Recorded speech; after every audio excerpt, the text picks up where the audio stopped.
Before we begin, a quick update. We're now on Spotify. Just search for Whispers of Westeros on Spotify and you'll find us. From now on, we'll be posting new episodes there every single day, and we won't be uploading here anymore. The link is also in the description. See you on Spotify.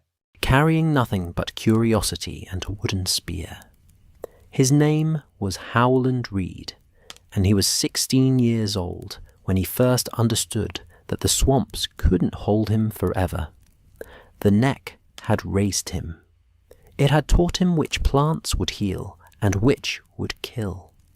It had shown him how to move through water without sound, how to breathe in the mist, how to disappear when larger men came looking. But it had never shown him what lay beyond. Greywater Watch was not like other castles. It did not stand tall against the sky. It did not have thick stone walls or proud banners snapping in the wind. The ancestral seat of House Reed moved with the marshes, a floating holdfast that shifted between channels and bogs, never staying in one place long enough for enemies to find it. The crannogmen liked it that way. They were a small people in a dangerous world, and survival meant staying hidden. Howland had been born to that life. His father ruled Greywater Watch with quiet authority, a man who spoke little and trusted less. The crannogmen did not kneel easily, not even to the Starks of Winterfell, though they had sworn oaths in ancient days. They kept to themselves. They remembered the old ways. They listened to the whispers in the trees and the songs in the water. But Howland was different. He had always been smaller than the other boys, even by crannogmen standards. His arms were thin. His face was narrow and serious. He did not laugh often. The other children teased him, not cruelly, but enough that he learned to keep to himself. He spent his days watching the herons stalk through shallow pools, or sitting beneath the weirwood trees, listening. The old gods spoke to some people, the crannogmen said, not with words, but with feelings, with dreams. Howland had those dreams. He dreamed of places he had never seen, great castles made of stone, mountains that touched the clouds, forests so thick that sunlight never reached the ground, and faces, always faces, men and women he did not know, speaking words he could not hear. His father told him the dreams meant nothing. Dreams were just dreams. The swamps were real. The neck was real. Everything else was southern foolishness, the kind of thing that got men killed. But Howland could not stop thinking about the world beyond the marshes. When he was 15, a traveller came through the neck. That alone was unusual. Few men dared the bogs and the channels, where the ground shifted and the lizard lions waited in the dark water. But this man was a Septon, travelling north to White Harbour with a small guard. They had lost their way. The crannogmen found them, as they always did, and brought them to Greywater Watch. The Septon was old and tired, but his eyes were bright with stories. He spoke of King's Landing, where the Red Keep rose above the city like a great red mountain. He spoke of the Sept at Baelor, with its crystal windows that turned sunlight into rainbows. He spoke of Old Town, where the maesters kept all the knowledge of the world in their citadel. Howland listened to every word. The Septon stayed 3 days before continuing north. In those 3 days, Howland's world cracked open. He had known there were other places, other people, but he had never truly understood what that meant.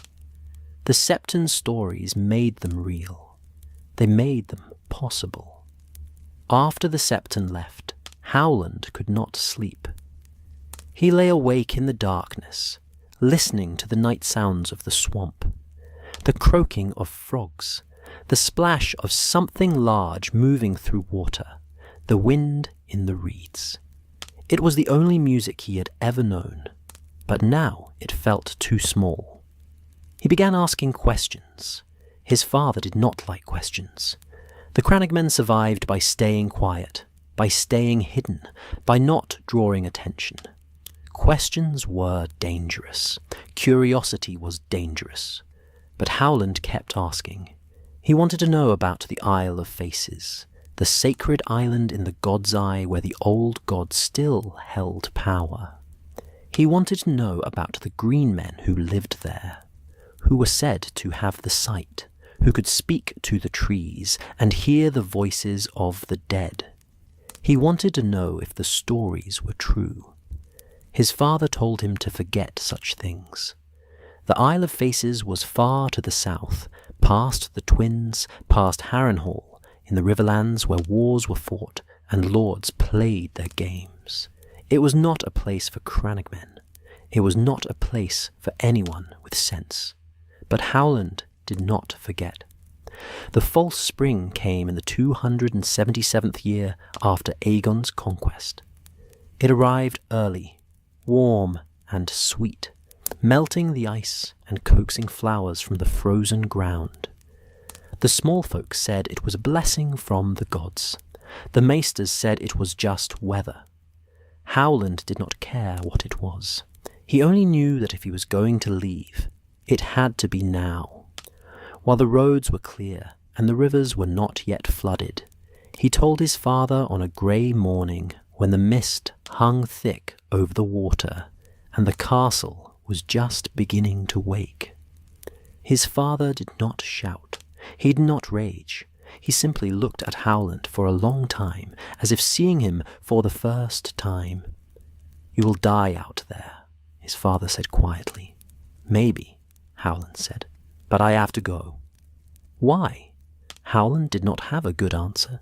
He did not know how to explain the feeling inside him, the pull towards something he could not name. So he said nothing. His father sighed. It was the sound of a man who had fought a battle and lost. "If you go," his father said, "you go alone. I will not send men with you. I will not give you gold or horses or armor. You are a reed. You will have what the reeds have always had. Your wits, your spear, your faith in the old gods. Nothing more." "That is enough," Howland said. His father looked at him a moment longer, then nodded. "Go then, see your Isle of Faces. But when you are done, come home. The swamps will still be here. They will always be here." Howland left the next morning. He took a small pack with dried fish, hard bread, and a water skin. He took his wooden spear, carved from weirwood, light and strong. He took a cloak of woven reeds that would help him disappear into the marshes if he needed to hide. He took nothing else. The journey south began in silence. The crannogmen did not gather to see him off. There were no farewells, no songs, no ceremonies. Howland simply walked into the water, climbed into a small boat, and began to pole his way through the channels. The neck was a maze. Only the crannogmen knew its paths, and even they could lose their way. Howland had travelled these waters all his life, but never this far south. He moved carefully, watching for the signs his father had taught him, the way the reeds bent, the colour of the water, the shapes of the trees in the distance. The swamp was alive around him. Birds called from the branches. Fish darted beneath the surface. Once he saw a lizard lion sunning itself on a muddy bank, its eyes half closed, its jaws lined with teeth like daggers. Howland gave it a wide berth. He travelled for 3 days through the heart of the neck, sleeping in his boat, eating his dried fish, and speaking to no one. The crannogmen did not live in villages. They lived in small families scattered throughout the bogs, in houses built on stilts or floating platforms. Howland saw a few of these as he passed, but he did not stop. He did not want to explain where he was going. He did not want to hear them tell him he was a fool. On the fourth day, the swamp began to thin. The channels grew wider, the trees grew taller, the water became clearer. Howland knew he was nearing the edge of the neck, the place where the marshes gave way to solid ground and the southern lands began. He beached his boat on a muddy shore and stepped onto dry land for the first time in days. His legs felt strange. The ground did not move beneath him. It did not shift or sink. It was simply there, solid and still. Howland looked back at the swamp, at the mist rising from the water, at the dark shapes of the trees disappearing into the distance. For a moment, he felt the pull of home. He could turn around. He could go back. No one would blame him. No one would even know he had tried.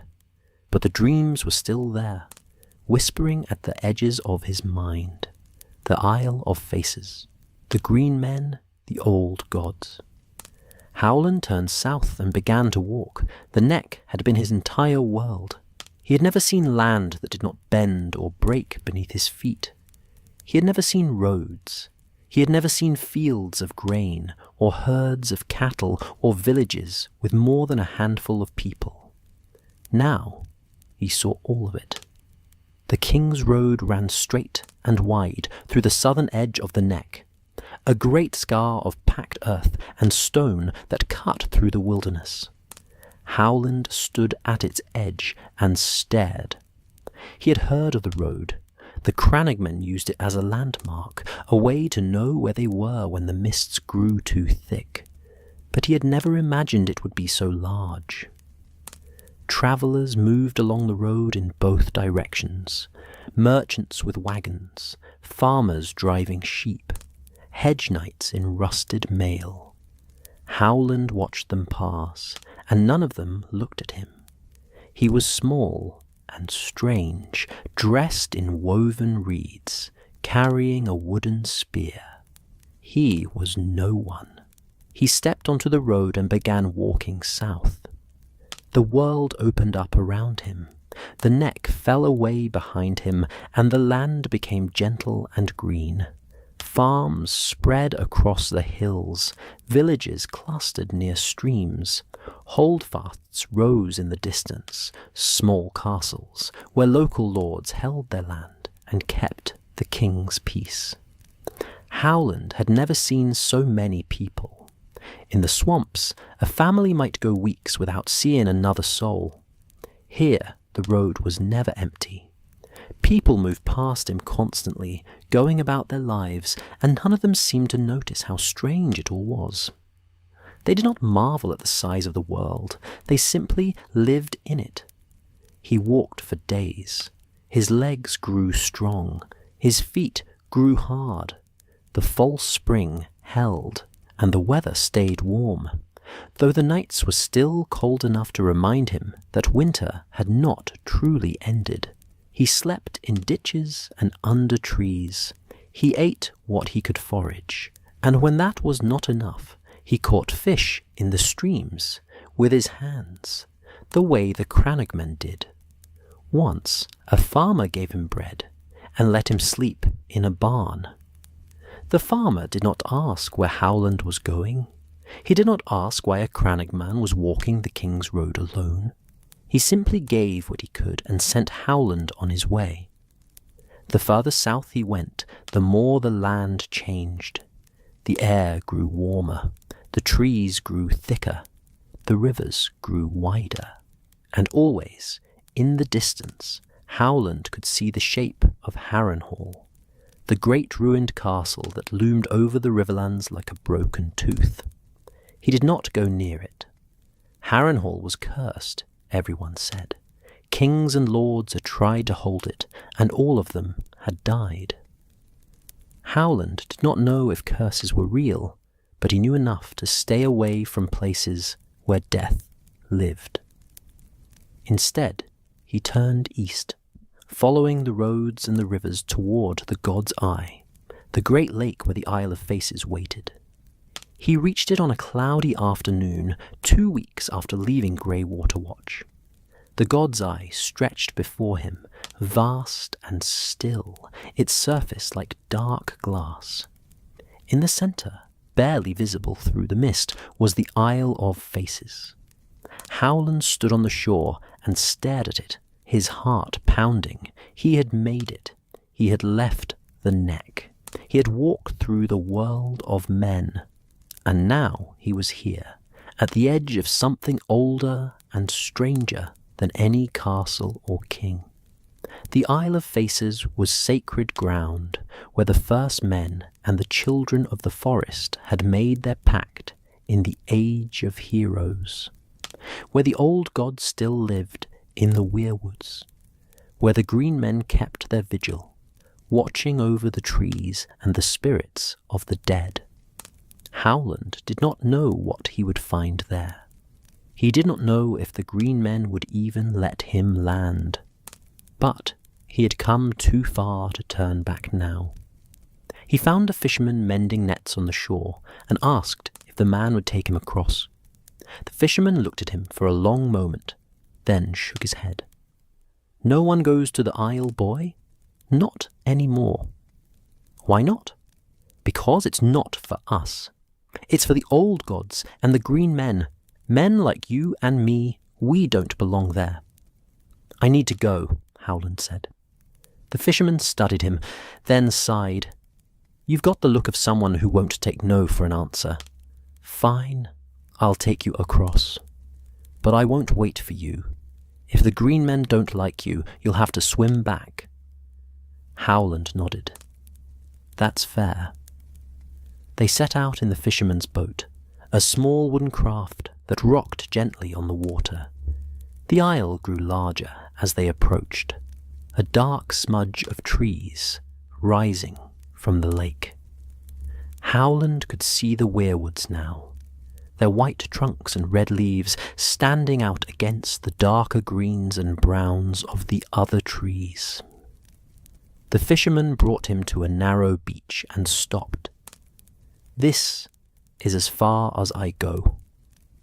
Howland climbed out of the boat and waded to shore. He turned to thank the fisherman, but the man was already rowing away, his back to the isle, his face tight with something like fear. Howland stood alone on the beach. The trees rose before him, silent and still. No wind moved through their branches. No birds sang.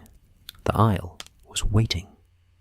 He took a breath, gripped his spear, and walked into the forest. Behind him, the world of men fell away. Ahead, the old gods watched. And Howland Reed, the crannogmen who had left the swamps to find something he could not name, stepped into the green darkness and disappeared. The forest swallowed him whole.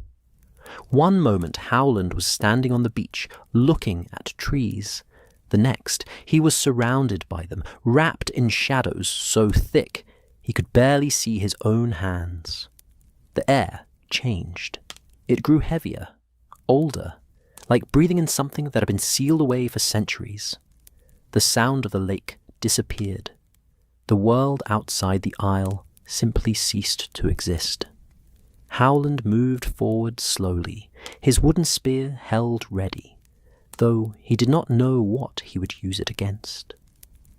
The trees here were different from the ones in the Neck. They were ancient. Their trunks were wider than houses, their roots twisted through the earth like the bones of sleeping giants. And among them, standing pale and silent, were the weirwoods. He had seen weirwoods before. There was one near Greywater Watch, old and gnarled, its face carved deep into the trunk. The crannogmen pray to it sometimes, whispering their fears and their hopes to the old gods who might or might not be listening. But those weirwoods were solitary things, alone in the swamps. Here there were dozens of them, perhaps hundreds. They stood throughout the forest like white pillars holding up the sky, the red leaves rustling even though there was no wind. Every tree had a face. Some were sad, Some were angry, some were screaming. Howland felt their eyes on him, watching, judging, waiting to see what this small crannogmen wanted from their sacred ground. He walked deeper into the forest. Time felt strange here. Minutes stretched into hours, or perhaps it was the other way around. The light never changed. It remained a dim twilight, neither day nor night, as if the isle existed outside the normal flow of the world. Howland did not know where he was going. He simply walked, following a path that might have been there, or might have been something he imagined.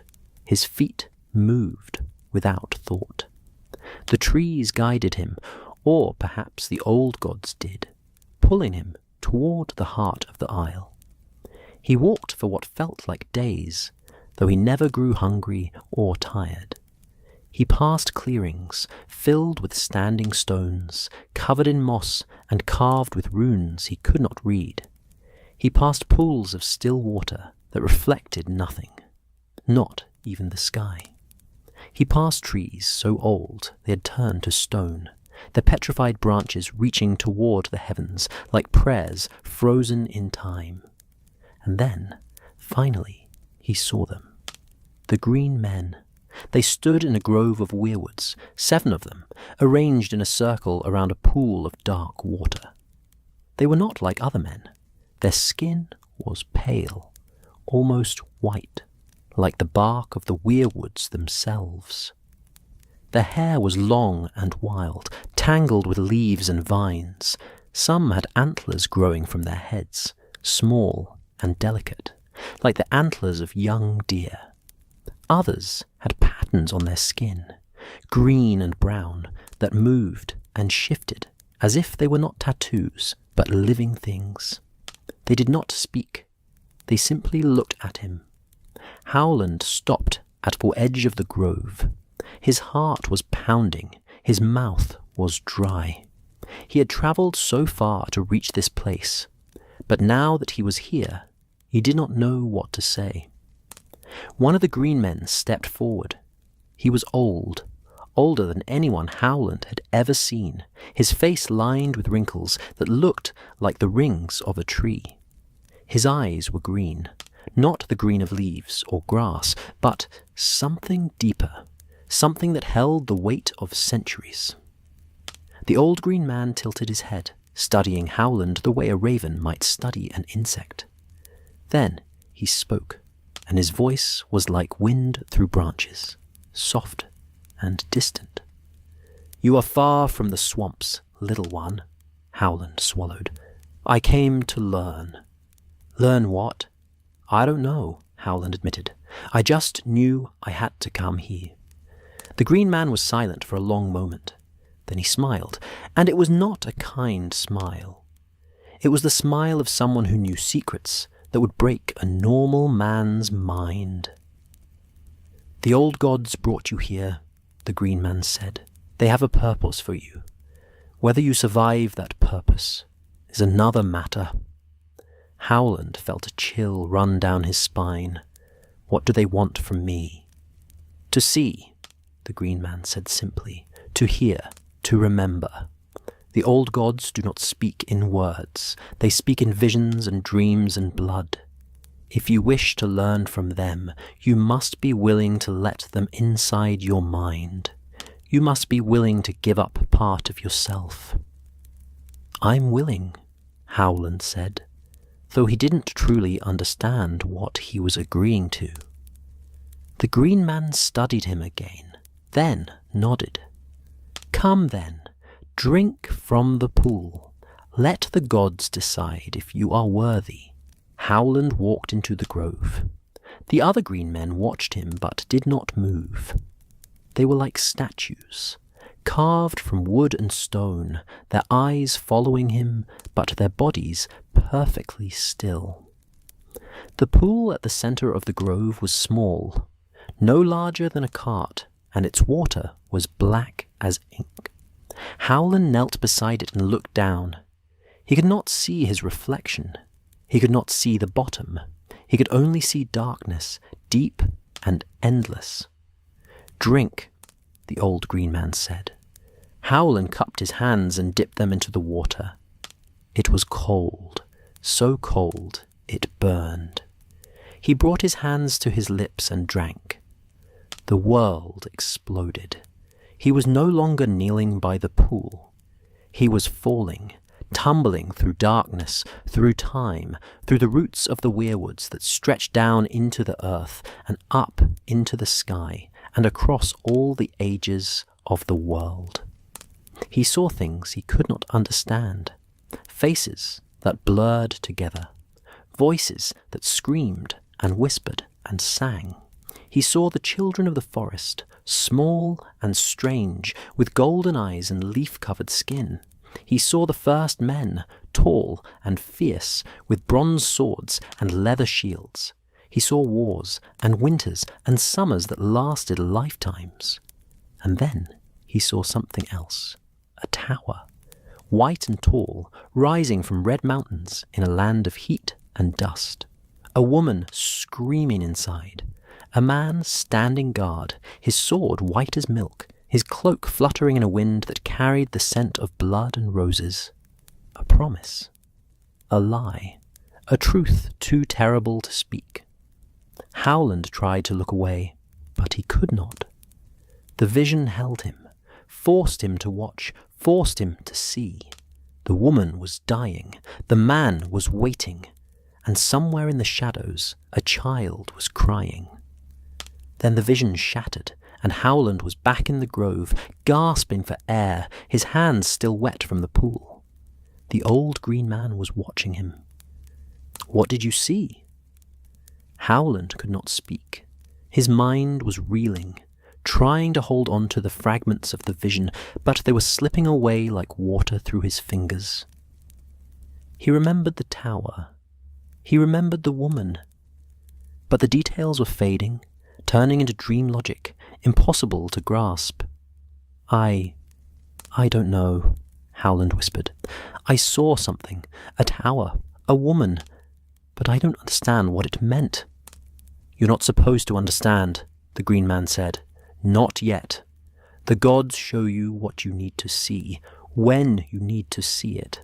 The meaning will come later, perhaps years from now, perhaps when it is already too late." Howland looked down at his hands. They were shaking. "Is that all? Is that why I came here?" "No," the green man said. "You came here to learn, and learn you will, but not from us, from them." He pointed to the weirwoods. Howland looked up at the pale trees, at their red leaves and their watching faces. He understood, in a way that had nothing to do with words, what the green man meant. The trees were the teachers. The trees held the memories of the world. If he wanted to learn, he would have to let them in. "How long?" Howland asked.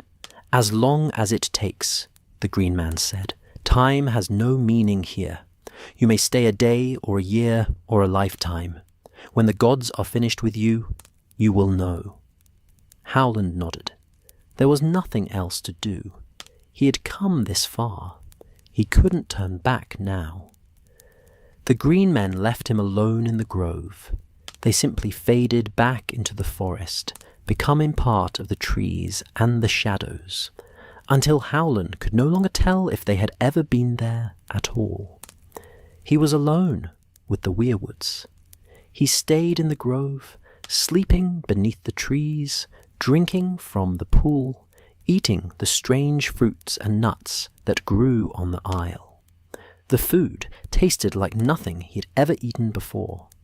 It was sweet and bitter at the same time, and it filled him without ever making him full.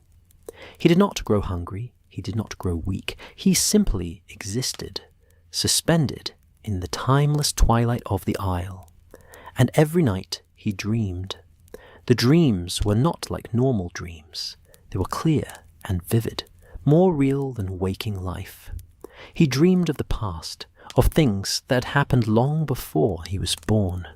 He saw the age of heroes, when the first men carved faces into the weirwoods and made their pact with the children of the forest. He saw the long night, when the others came from the far north, and the world froze and died. He saw the building of the wall, the founding of the Night's Watch, the first men who swore their vows and gave up their lives to hold back the darkness. He saw wars, so many wars. The Andals crossing the narrow sea, burning the weirwoods and killing the children of the forest. The Targaryens coming on their dragons, conquering the 7 kingdoms with fire and blood.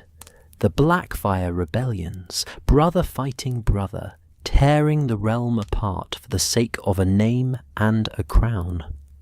And he saw the future, or at least he saw pieces of it, fragments that made no sense, images without context.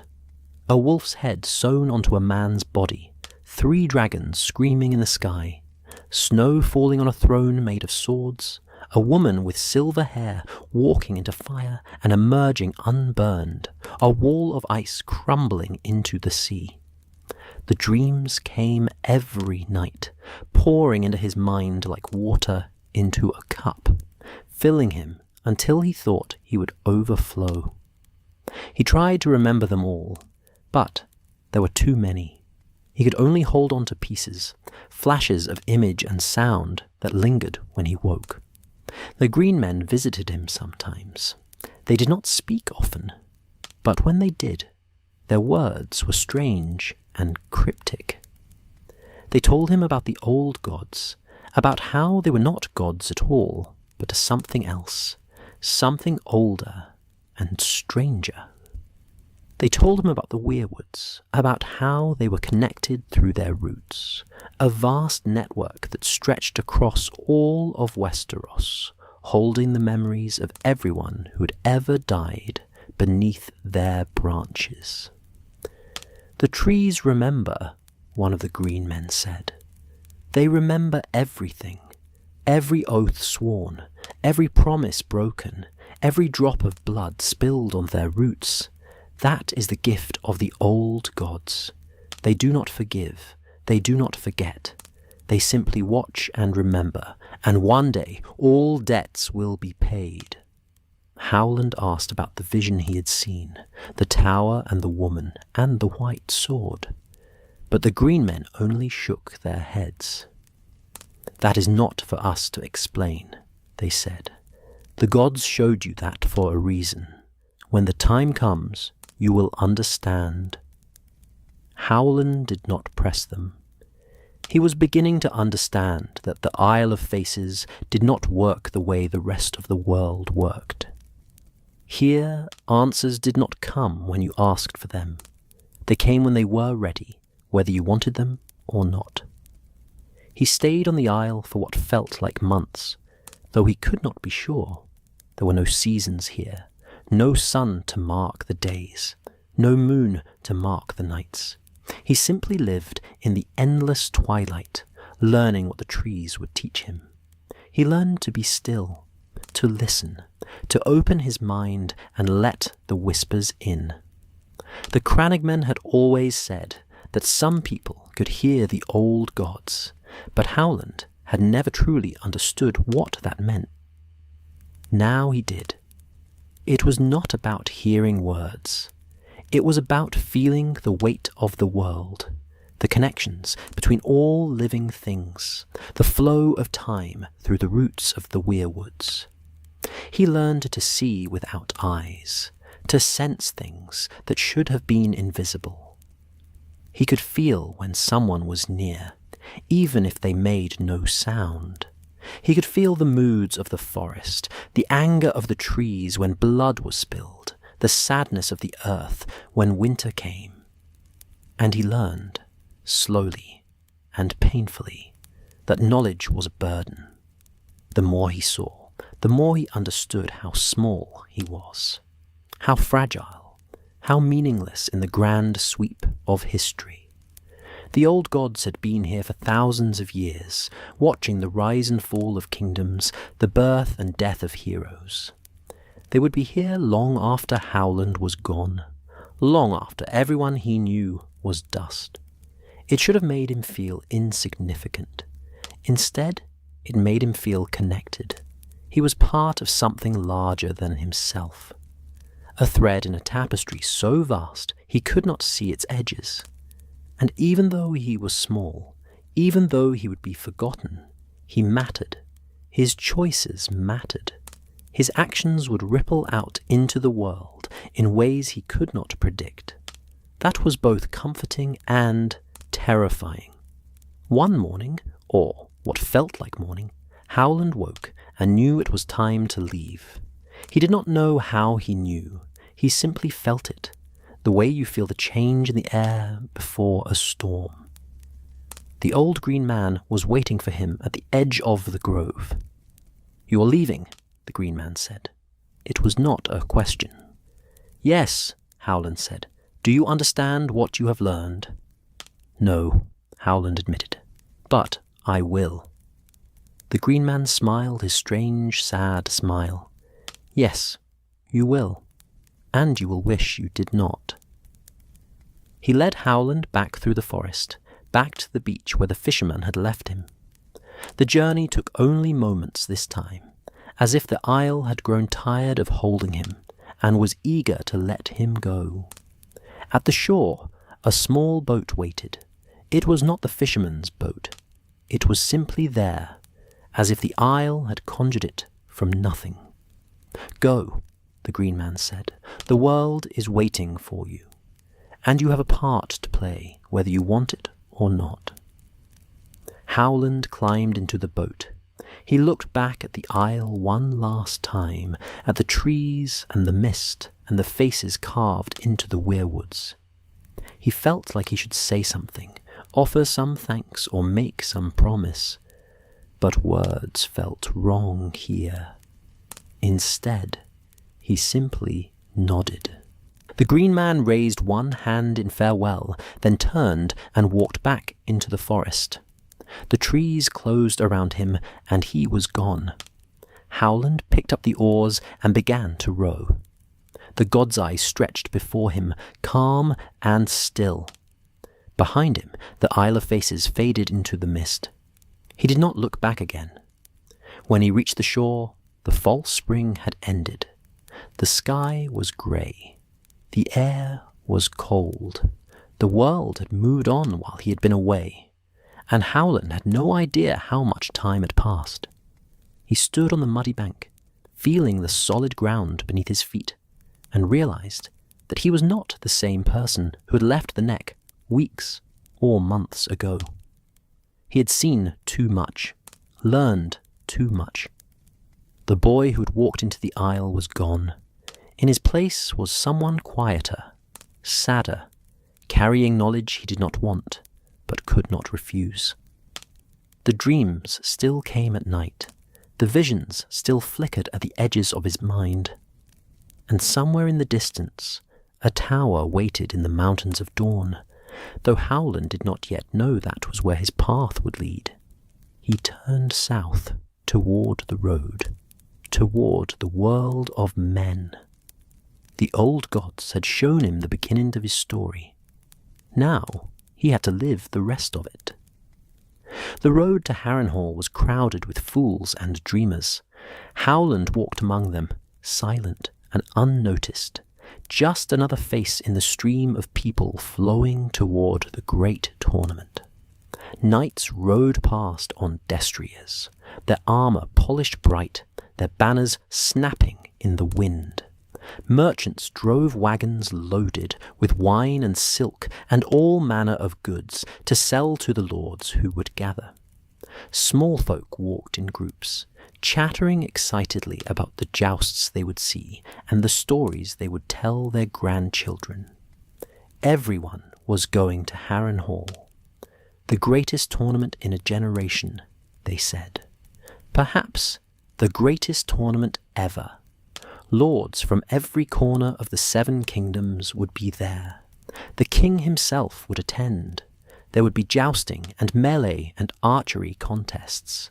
There would be feasting and music and dancing. For a few bright days, the realm would forget its troubles and celebrate. Howland did not know why he was going. He had left the Isle of Faces with no destination in mind, planning to return to the Neck and tell his father about the things he had seen. But something pulled him toward Harrenhal. A feeling. A whisper from the old gods, perhaps, or simply curiosity about the world he had never been part of. The tournament was to be held in the shadow of Harrenhal itself, the vast ruined castle that loomed over the landscape like a broken crown. Howland had avoided it on his journey south, but now he had no choice. The road led directly to its gates. He saw it from miles away, black stone towers rising impossibly high, their tops jagged and broken, as if some giant had taken a bite out of them. The walls were thick enough to hold a kingdom, but they were cracked and scorched, marked by the dragonfire that had killed Harren the Black and his sons 300 years ago. The castle was enormous, large enough to hold all the other castles of Westeros inside it, and yet it felt empty. Cursed. A monument to ambition and hubris and the price of defying dragons.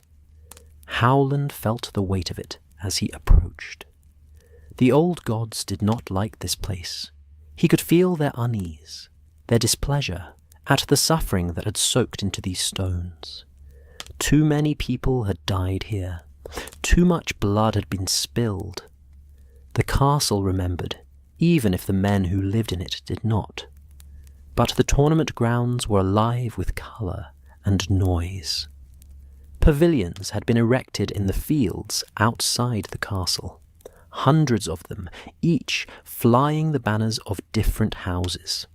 Howland saw the direwolf of Stark, the crowned stag of Baratheon, the golden lion of Lannister, the rose of Tyrell, the sun and spear of Martell.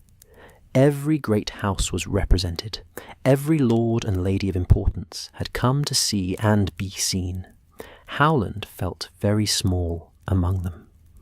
He found a quiet spot at the edge of the grounds, near the tree line, where the small folk had set up their camps. No one paid him any attention. He was just another crannogmen, small and strange, not worth a second glance. That suited him fine. He had not come here to be noticed. He set up his bedroll beneath a tree and watched the spectacle unfold. The tournament lasted for days. Knights jousted in the lists, their lances shattering against shields, their horses thundering past in clouds of dust. Men fought in the melee, sword against sword, testing their skill and strength. Archers competed for prizes. Singers sang songs of ancient heroes and tragic loves. And through it all, the lords and ladies watched from their pavilions, drinking wine and making alliances and playing the Game of Thrones. Howland watched too, but he was not interested in the jousting or the fighting. He was interested in the people. He saw King Aerys II, the Mad King, sitting in a place of honour with his Kingsguard arrayed around him. The king's hair was long and unwashed, his fingernails grown into talons. His eyes darted constantly, suspicious of everyone, trusting no one. Even from a distance, Howland could see the madness in him, the rot that was eating the realm from the inside. He saw Prince Rhaegar Targaryen, the king's son, beautiful and sad, in his black armour decorated with rubies. The prince won joust after joust, riding with a grace that seemed almost otherworldly. When he won the tournament, he rode past his wife, Elia Martell of Dawn, and placed the crown of winter roses in the lap of Lyanna Stark instead. The crowd went silent. Even the small folk felt the wrongness of it. A man did not slight his wife in public. A prince did not dishonour his house, but Rhaegar did it anyway, and the moment hung in the air like a storm about to break. Howland saw Lyanna Stark's face turn red. He saw Robert Baratheon, her betrothed, stand up in fury. He saw Eddard Stark put a hand on his friend's shoulder, holding him back. And he saw something else in Lyanna's eyes. Not anger, not embarrassment. Something more complicated. Something that looked almost like understanding. But that was later. Before the end of the tournament, before the roses and the rage, something else happened. Something that changed Howland's life. On the third day, Howland went into the castle itself. He should not have. The small folk were not supposed to wander Harrenhal's halls, but Howland was curious, and he was good at not being noticed. He slipped past the guards and walked through the massive corridors, staring up at ceilings so high they disappeared into shadow. The castle felt wrong. Every stone seemed to whisper of death. Every hall seemed to echo with screams that had happened centuries ago. Howland touched one of the walls and felt the heat still lingering in the stone, the memory of dragon fire that had melted iron and flesh alike. He was so lost in his thoughts that he did not see the three squires until they were standing in front of him. They were young, perhaps 16 or 17, and they wore the colours of houses Howland did not recognise. Freys, perhaps, or Harroway men.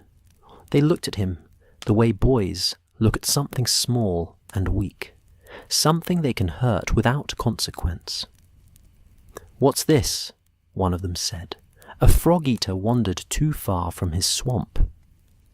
Howland tried to step around them, but they blocked his path. "Where are you going, little frog?" another said. "Don't you know this castle isn't for the likes of you?" "I mean no trouble," Howland said quietly. "No trouble?" The third squire laughed. "You're breathing our air. That's trouble enough." They pushed him. Not hard, just enough to make him stumble. Then they pushed him again and again. It was a game to them, the way children torment animals because they can. Howland did not fight back. He was small and outnumbered, and he knew better than to give them an excuse to truly hurt him. He tried to run, but they were faster. They caught him and dragged him into a side corridor where no one would see. The beating was not terrible. They did not break his bones or cut him with knives. They simply hit him and kicked him and laughed while they did it. Howland curled into a ball and waited for it to end. And then a voice rang out, sharp and furious. "Get away from him!" The squires stopped. They turned, and Howland looked up through his bruised eyes to see a girl standing in the corridor.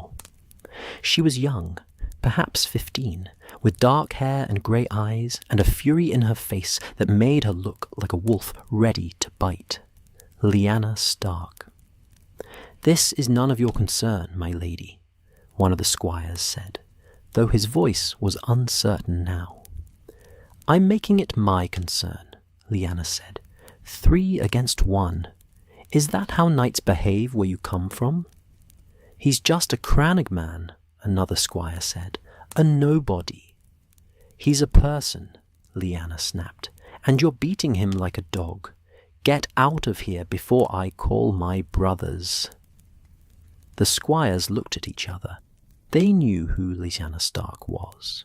They knew her brothers were Eddard, Brandon and Benjen, and that Brandon Stark had a temper as fierce as hers. They were not stupid enough to risk that. They left, muttering insults under their breath, trying to save face as they retreated. Lyanna knelt beside Howland. "Can you stand?" Howland nodded and slowly got to his feet. His ribs hurt, his face hurt, but nothing was broken. "Thank you," he said quietly. "Don't thank me," Lyanna said. "I hate bullies, always have." She looked him over, checking for serious injuries, then nodded. "You'll live. Come on. My brothers will want to hear about this." Howland followed her through the castle, back to the Stark pavilion. It was one of the larger tents, decorated with the grey direwolf on a white field. Inside, 3 young men were sitting around a table, drinking wine and talking. Brandon Stark was the oldest, tall and handsome, with the easy confidence of a man who knew he would one day be Lord of Winterfell. Eddard was quieter, more serious, watching the world with careful eyes. Benjen was the youngest, barely older than Lyanna, still half a boy. Lyanna told them what had happened.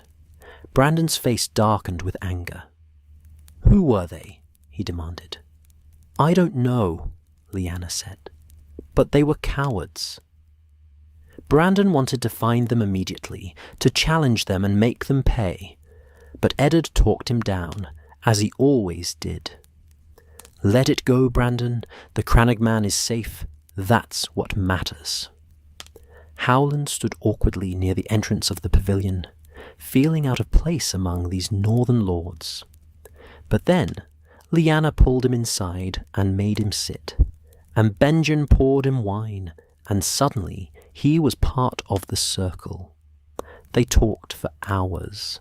The Starks wanted to know about the Neck, about the crannogmen and their ways.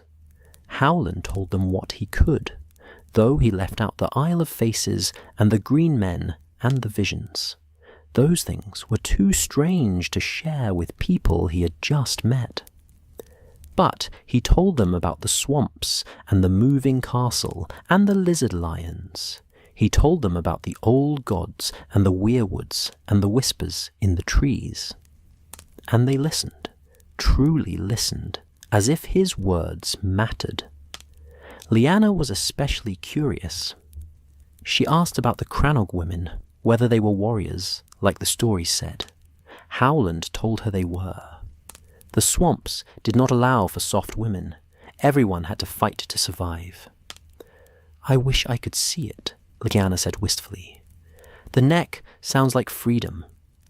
Brandon laughed. "Freedom? It's a swamp, liar. Better than being locked in a castle, waiting to be married off to some lord I've never met," Lyanna said, and there was an edge to her voice that made the others uncomfortable. They changed the subject. They talked about the tournament instead, about the jousts and the knights.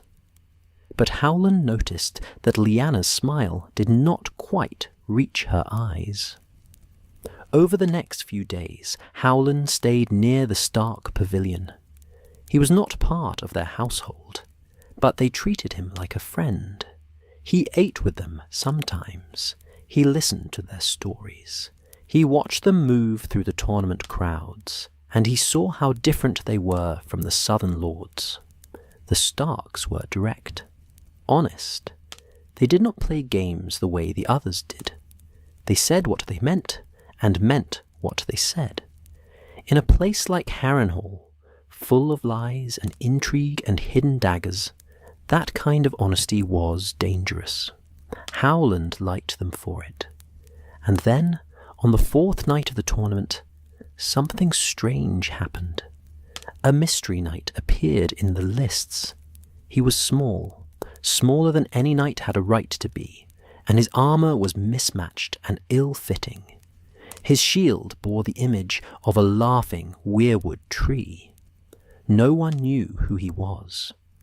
The mystery knight defeated all 3 of the squires who had beaten Howland. One by one, he knocked them from their horses, humiliating them in front of the entire crowd. Then he rode away and was never seen again. The crowd buzzed with speculation. Who was the knight of the laughing tree?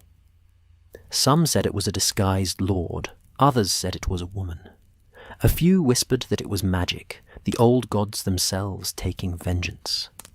Howland said nothing, but he watched Lyanna's face, and he saw the small, satisfied smile playing at her lips. He knew, and he understood why she had done it. King Aerys was furious. He commanded his son to find the Mystery Knight and unmask him.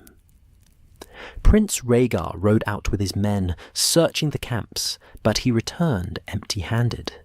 The Knight of the Laughing Tree had vanished. Howland wondered what Rhaegar had truly found, wondered what he had chosen not to say. The tournament ended soon after.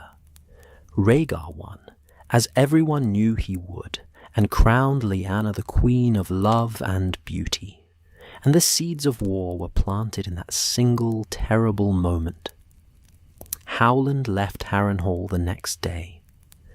The Starks offered to let him travel with them back to Winterfell, but he refused. He needed to go home. He needed to return to the Neck and make sense of everything he had seen. But before he left, Lyanna found him one last time. "Thank you," she said, "for not saying anything about the night." Howland looked at her, this wild northern girl who had saved him from a beating, and then fought her own battles in secret. "You didn't have to do that. Avenge me, I mean." "Yes, I did," Lyanna said fiercely. "Someone had to, and I'll be damned if I sit quietly while bullies go unpunished." Howland nodded. "You're brave." "I'm angry," Lyanna corrected. "There's a difference." She handed him something. A small flower, a winter rose, pale blue and beautiful. "Remember us," she said. "Remember the North. If you ever need help, House Stark will not forget what you did for us." Howland didn't know what he had done for them, but he took the flower and tucked it carefully into his pack. "I'll remember," he promised. And he did. He remembered the tournament and the Starks and the girl who fought for justice, even when the world told her to be quiet. He remembered the roses and the prophecy, and the look in Rhaegar's eyes when he rode past his wife. He remembered all of it. And when the world began to burn, when Lyanna disappeared, and Brandon died, and the realm went to war, Howland Reed understood that he had witnessed the beginning of the end. The old gods had shown him pieces of the future on the Isle of Faces. Now those pieces were starting to fit together. And Howland, walking north toward home, knew that his part in this story was not finished. It had only just begun. The swamps welcomed Howland home with silence. He arrived at Greywater Watch in the early days of autumn, when the false spring had fully died and the world was remembering what cold felt like. The castle had moved since he left, drifting to a new position among the channels and bogs, but the crannogmen found him anyway. They always did. They appeared from the mist, like ghosts, poling their small boats through the shallow water, and guided him home without a word. His father was waiting. The old man stood on the floating platform that served as the castle's main deck, his arms crossed, his face unreadable. Howland climbed out of the boat and stood before him, wondering what to say. He'd been gone for months, maybe longer. Time had moved strangely on the Isle of Faces, and he was not entirely sure how much of it had passed in the world of men. His father looked him over, studying him the way a hunter studies tracks in the mud. Then he nodded, just once. "You came back," his father said. "I said I would," Howland replied. "Men say many things. Few keep their word." They stood there for a moment, father and son, separated by experiences that could not be shared. Howland wanted to tell him about the Isle of Faces, about the green men, and the visions and the dreams that still came every night. He wanted to tell him about Harrenhal, about the Starks and the Mystery Knight, and the moment Rhaegar crowned Lyanna and everything changed. But the words would not come. How could he explain what he had seen when he did not fully understand it himself? "The world is changing," Howland said finally. "Something bad is coming." His father's expression did not change. The world is always changing. Bad things are always coming. That is why we stay in the swamps. That is why we do not involve ourselves in the affairs of southern lords. "What if we don't have a choice?" Howland asked. "What if the affairs of southern lords come to us?" His father was silent for a long moment. Then he turned and walked back into the main hall of the floating castle. Howland followed. Inside, the hall was warm and smoky, lit by tallow candles and a small fire in a brazier. Other crannogmen sat around, mending nets and sharpening spears and doing the quiet work that kept them alive in the swamps.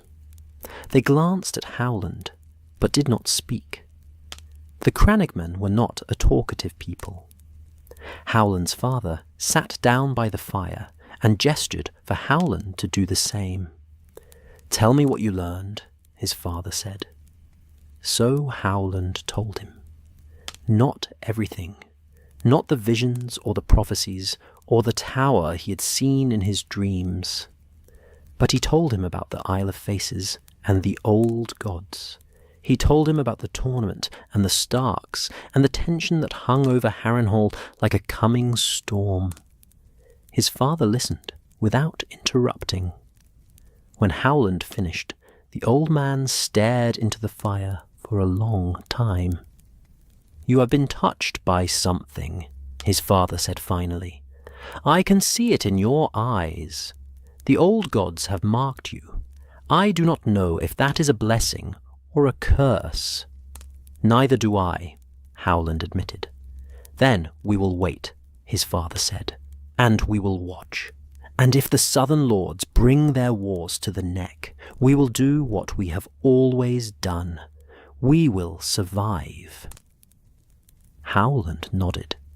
It was the only answer that made sense. The crannogmen had survived the Andals and the Targaryens and every other invader who had tried to conquer the neck. They would survive whatever came next. But Howland could not shake the feeling that this time would be different.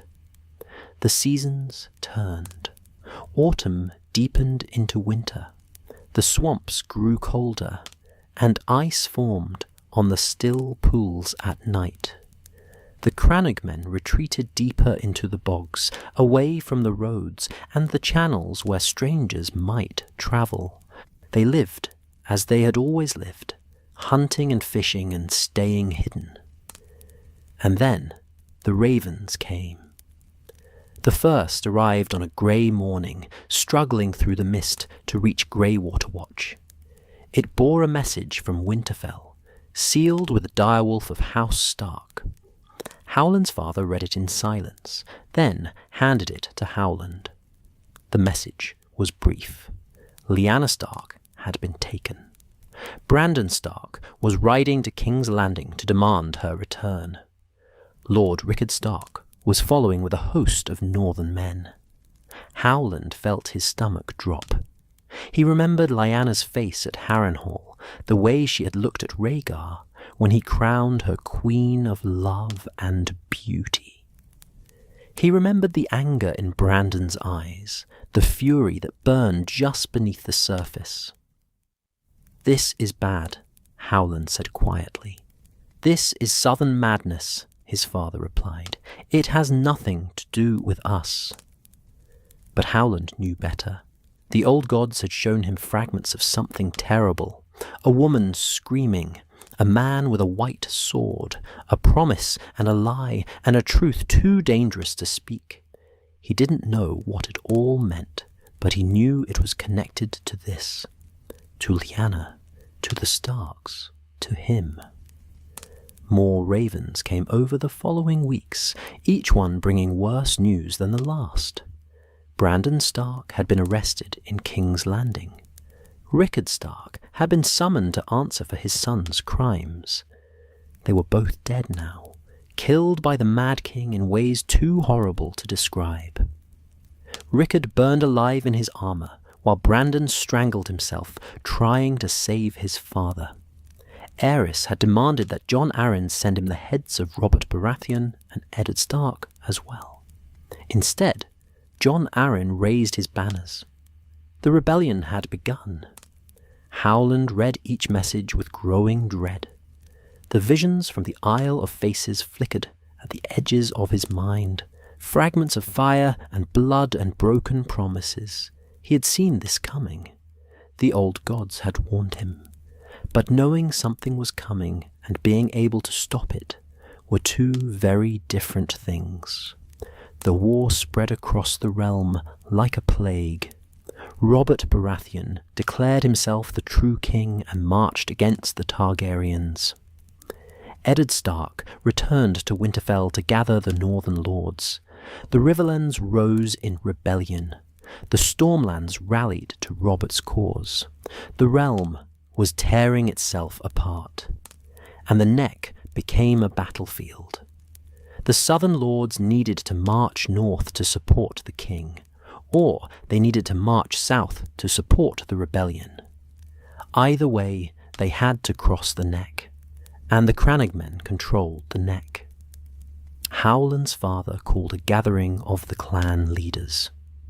They came from all across the swamps, small weathered men and hard-eyed women poling their boats to Greywater Watch to discuss what should be done. The debate lasted for hours. Some argued that the crannogmen should remain neutral, let the Southerners kill each other and stay out of it. Others argued that they owed loyalty to House Stark, that the old oaths still mattered. Howland's father listened to them all, then spoke. House Stark has been our liege-lord for thousands of years, he said. They have never asked much of us. They have let us live our own way, worship our own gods, keep our own customs. But now they are in danger. Now they need us. I say we honour the old oaths. I say we fight. The clan leaders murmured among themselves, weighing the cost. Fighting meant death. Fighting meant bringing war into the swamps, into their homes, into the lives of their children. But in the end, they agreed. The crannogmen would fight for House Stark. Howland stood in the back of the hall, listening, and felt the weight of fate settling onto his shoulders. The old gods had brought him to the Isle of Faces. They had sent him to Harrenhal. They had shown him visions of things to come. And now they were pulling him into a war he did not want, but could not avoid. The crannogmen didn't fight the way other men fought. They didn't march in formation or clash in open battle. They fought from the shadows, from the water, using the swamps as a weapon. When loyalist forces tried to march through the Neck, the crannogmen ambushed them.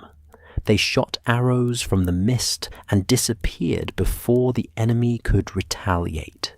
They cut ropes on bridges and watched men drown in the bogs. They poisoned wells and fouled supplies and turned the swamps into a nightmare for anyone foolish enough to enter. Howland fought alongside his people.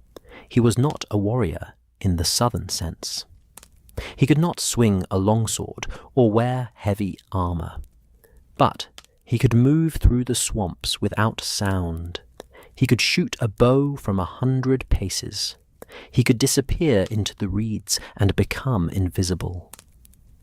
He killed his first man on a foggy morning, shooting him through the throat as the soldier tried to cross a narrow channel. The man fell into the water without a sound, and Howland felt nothing. No triumph, no guilt, just a cold understanding that this was what war meant. This was what survival cost. The fighting in the Neck was brutal, but short-lived. The southern forces quickly learned that trying to march through the swamps was suicide. They went around instead, taking ships or finding other routes. The The neck remained unconquered, as it always had. But the war raged on beyond the swamps. Ravens brought news from the south, scraps of information that painted a picture of chaos and bloodshed. Robert won a great victory at Summerhall. Then he lost badly at Ashford. The rebels retreated and regrouped. The loyalists pushed forward, confident of victory. Then the Battle of the Bells happened, and Robert survived against impossible odds, and the tide began to turn. Through it all, Lyanna remained missing. No one knew where she was. Some said Rhaegar had taken her to Dorne. Others said she was dead. Robert swore he would rescue her and kill every Targaryen who stood in his way. Howland thought about the vision he had seen. The white tower in the Red Mountains, the woman screaming. He thought he knew where Lyanna was. But he could not say anything. The vision made no sense. He had no proof, and who would believe a crannogman who claimed the old gods had shown him the truth? So he stayed silent and waited. Deserters sometimes found their way to the neck, men who had fled the battles and were trying to reach home. The crannogmen let most of them pass. There was no point in killing men who were already broken, but sometimes they stopped them and asked for news. That was how Howland learned about the trident. A young man, barely old enough to grow a beard, stumbled into the swamps with a wound in his side and terror in his eyes. The crannogmen brought him to Greywater Watch, and Howland's father gave him food and let him rest. The man told them what he had seen. The great battle at the Trident, where Robert Baratheon and Rhaegar Targaryen met in single combat in the middle of the river. Robert's warhammer against Rhaegar's sword. The prince's ruby scattering across the water as Robert's blow caved in his chest. Rhaegar was dead. The Targaryen prince, beautiful and sad and doomed, had fallen in the river and drowned in his own blood. "It's over," the deserter said. "The rebellion's won. Robert will be king." But Howland knew it was not over, not yet. The vision still haunted him. The tower still waited. And somewhere in Dorne, Lyanna Stark was screaming. He did not know how he knew. He simply did. The old gods had shown him, and the old gods did not lie. The deserter died 2 days later. His wound had festered, and there was nothing the crannogmen could do. They buried him in the swamp, in the shadow of a weirwood tree, and let the old gods take him. More news came. King's Landing had fallen. The Lannisters had sacked the city and killed the Mad King. Robert was marching south to claim his throne. Eddard Stark was with him. But still, no word of Lyanna. Howland waited. He did not know what he was waiting for, but he felt it coming. A call, a summons, a moment when everything he had learned and seen and dreamed would finally make sense. And then, on a cold morning, when the mist hung thick over the water, a raven came. The message was short. It bore the seal of House Stark and was written in Eddard's hand.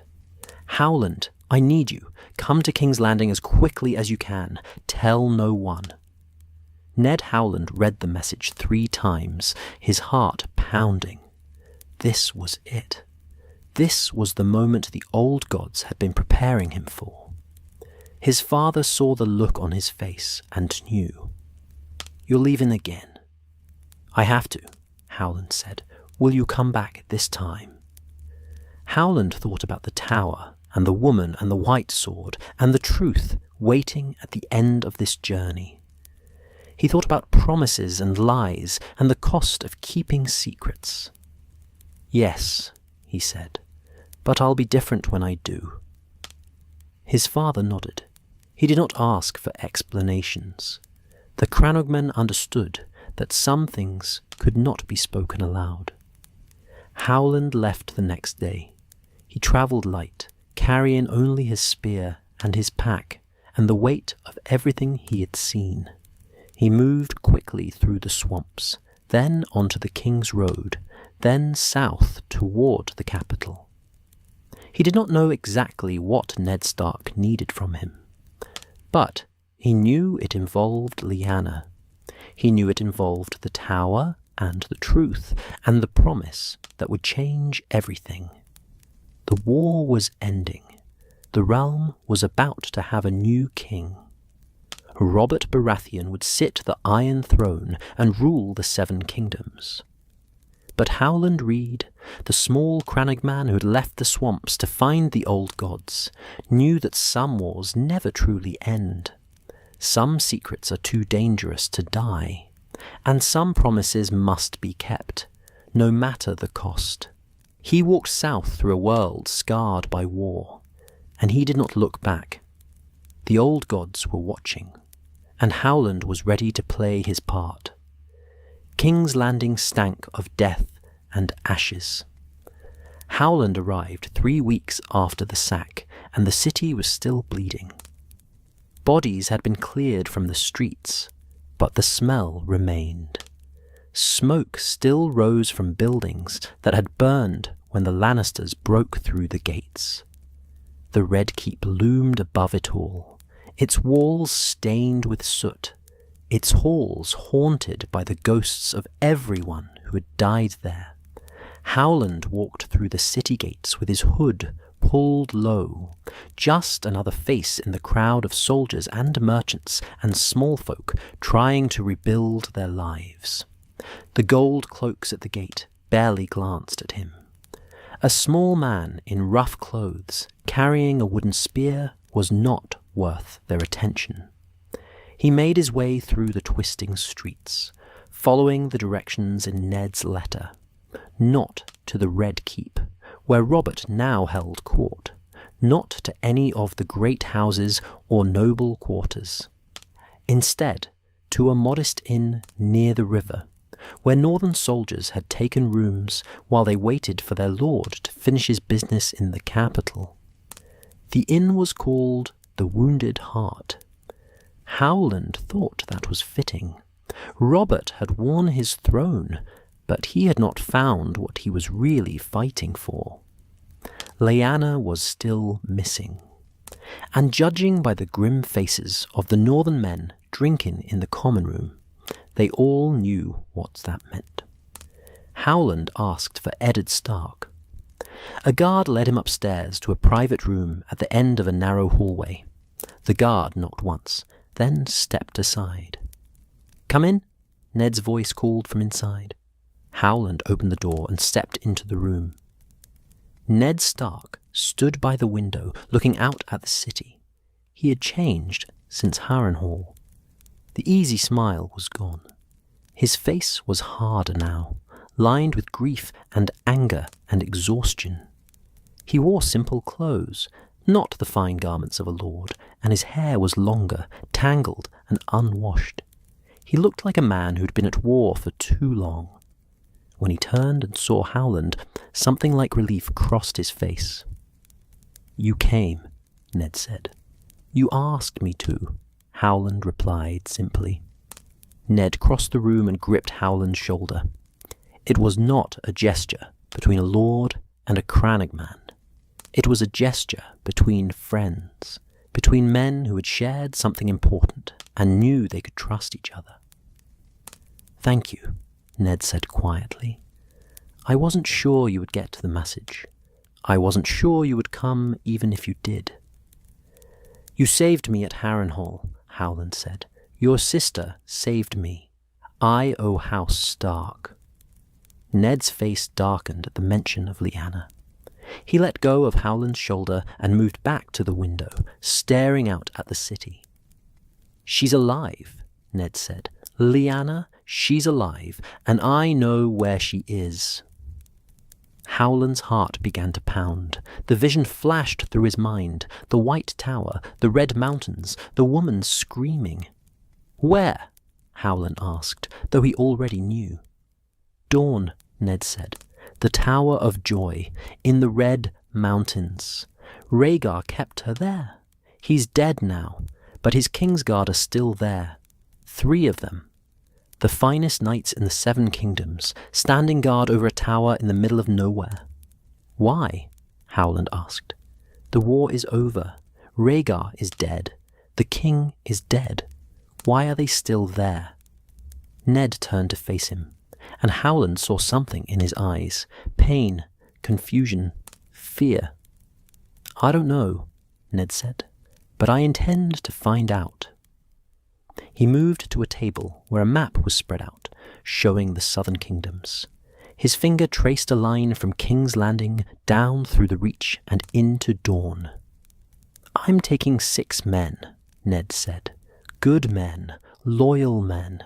We'll read hard and fast before anyone realizes where we're going. Robert can't know. The Lannisters can't know. If word gets out that we're going after the Kingsguard, there will be questions, complications. What about Robert? Howland asked. He's been searching for Lyanna this whole war. Don't you think he deserves to know? Ned's jaw tightened. Robert thinks Rhaegar raped her, dishonored her. He wants revenge, not truth.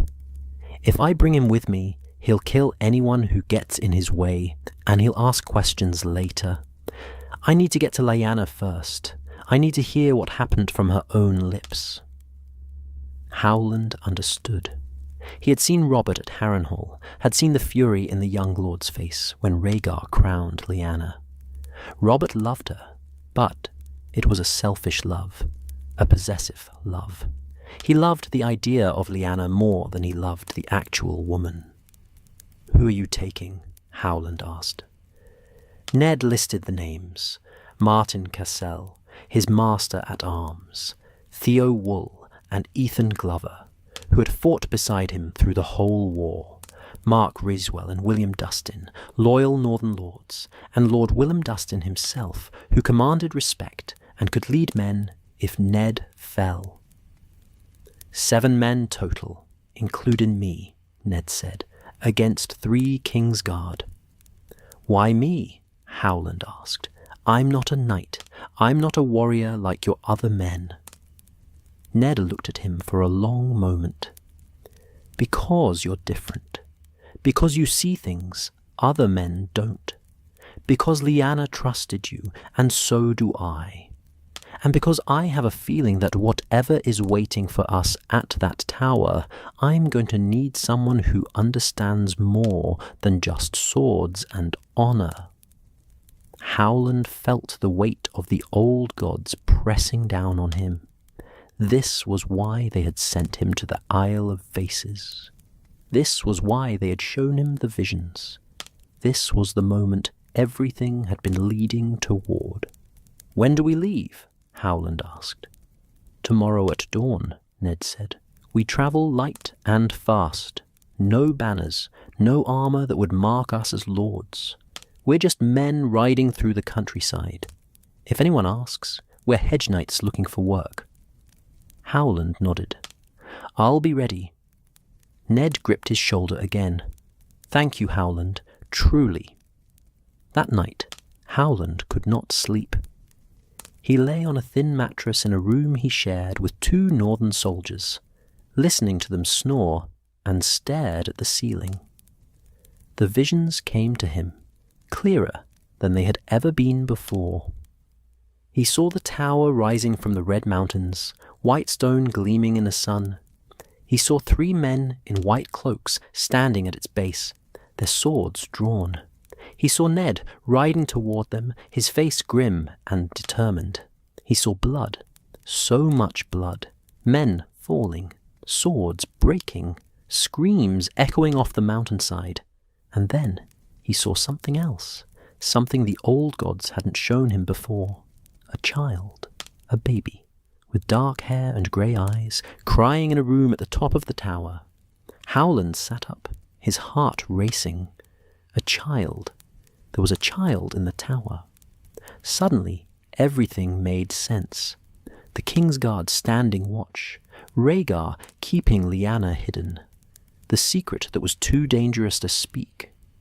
Lyanna had not been kidnapped, she had gone willingly, and she had not been raped.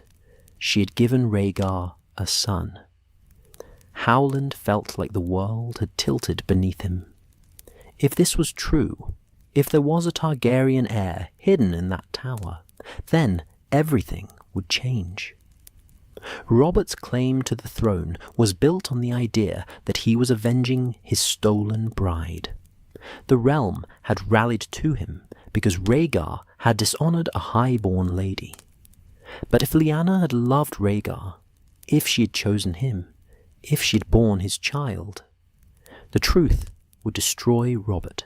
It would tear the realm apart all over again. No wonder Ned wanted to keep this quiet. No wonder he was taking only 7 men. Howland lay back down, but sleep did not come.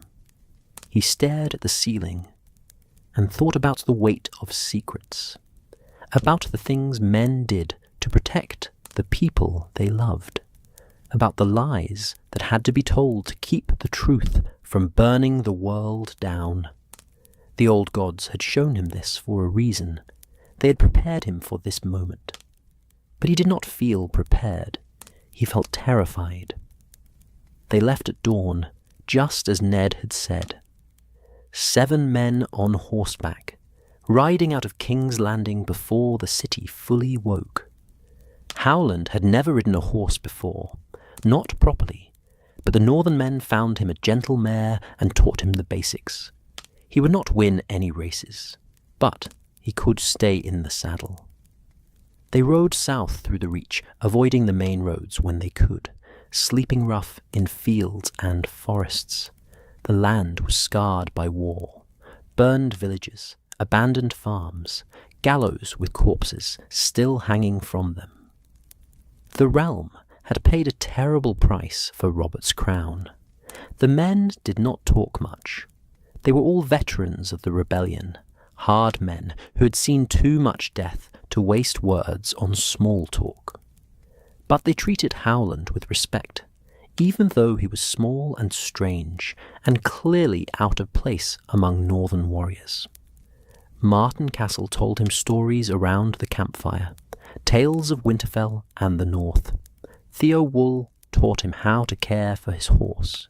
Ethan Glover shared his food without being asked. They accepted him as one of their own, and Howland felt a strange warmth in that. He had always been an outsider, even among his own people. But here, riding toward almost certain death with these northern men, he felt like he belonged.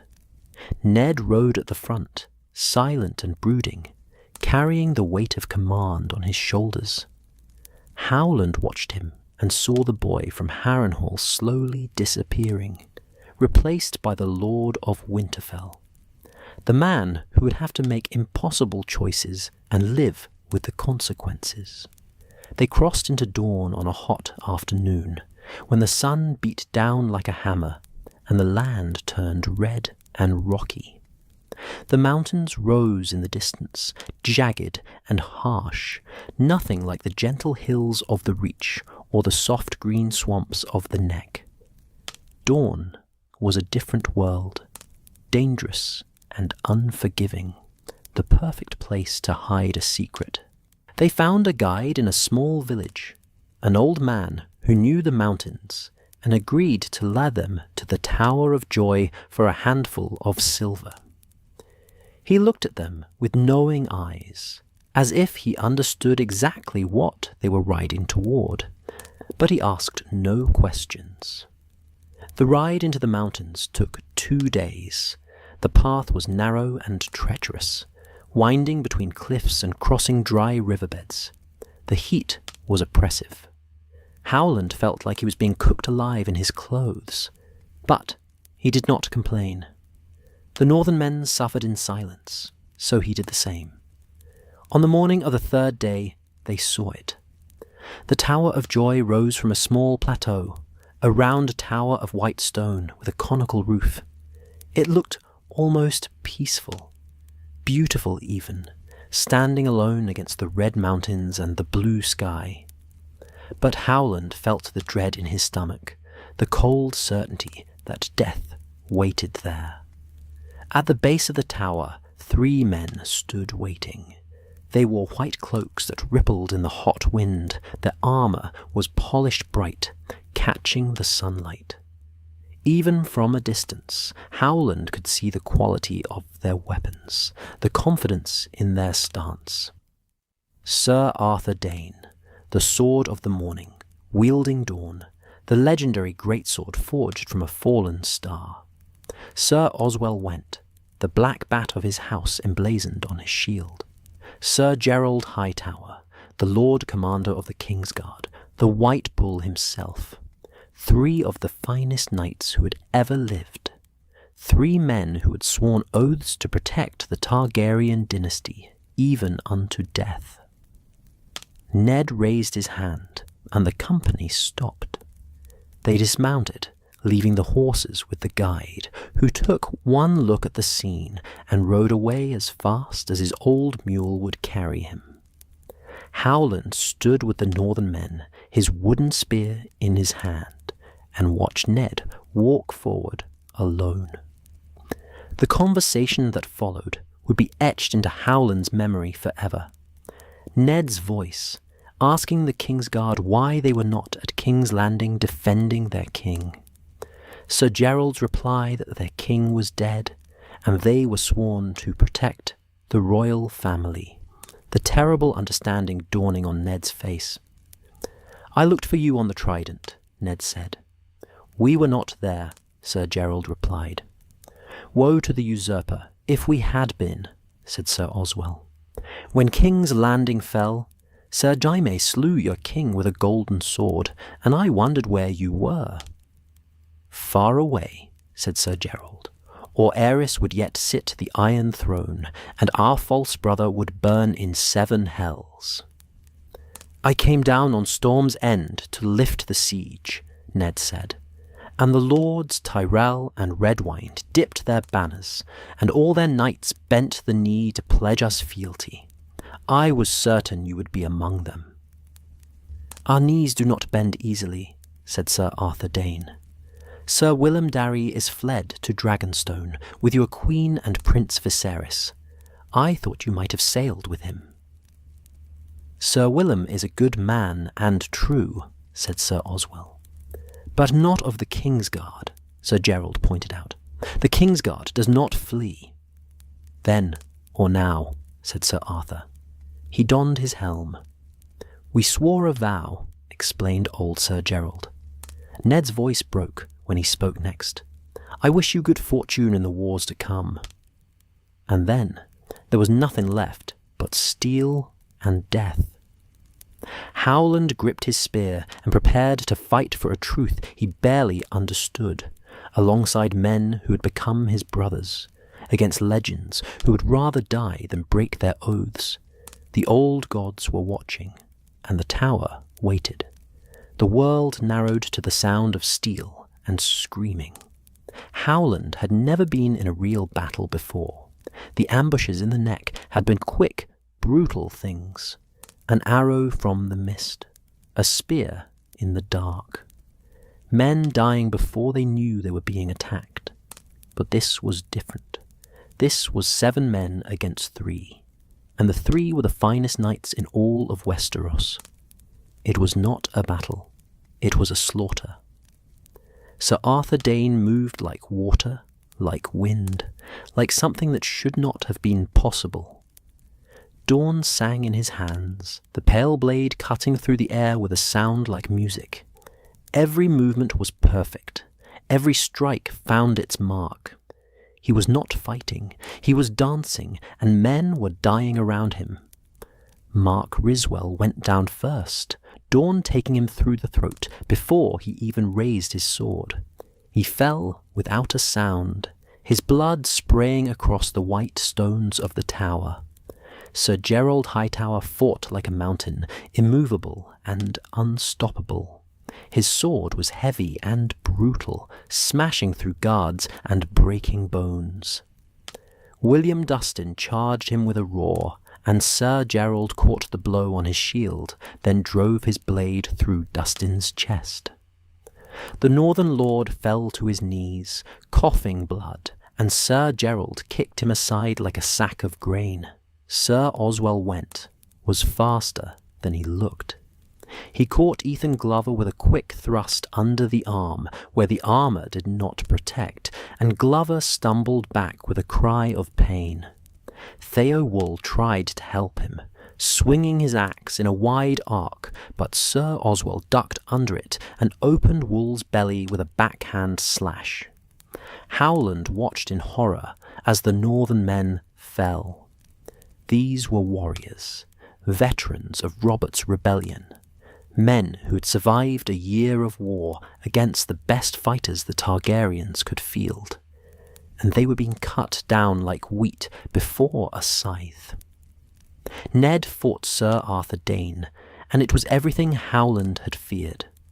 Ned was good. He had been trained by the finest masters in the Vale.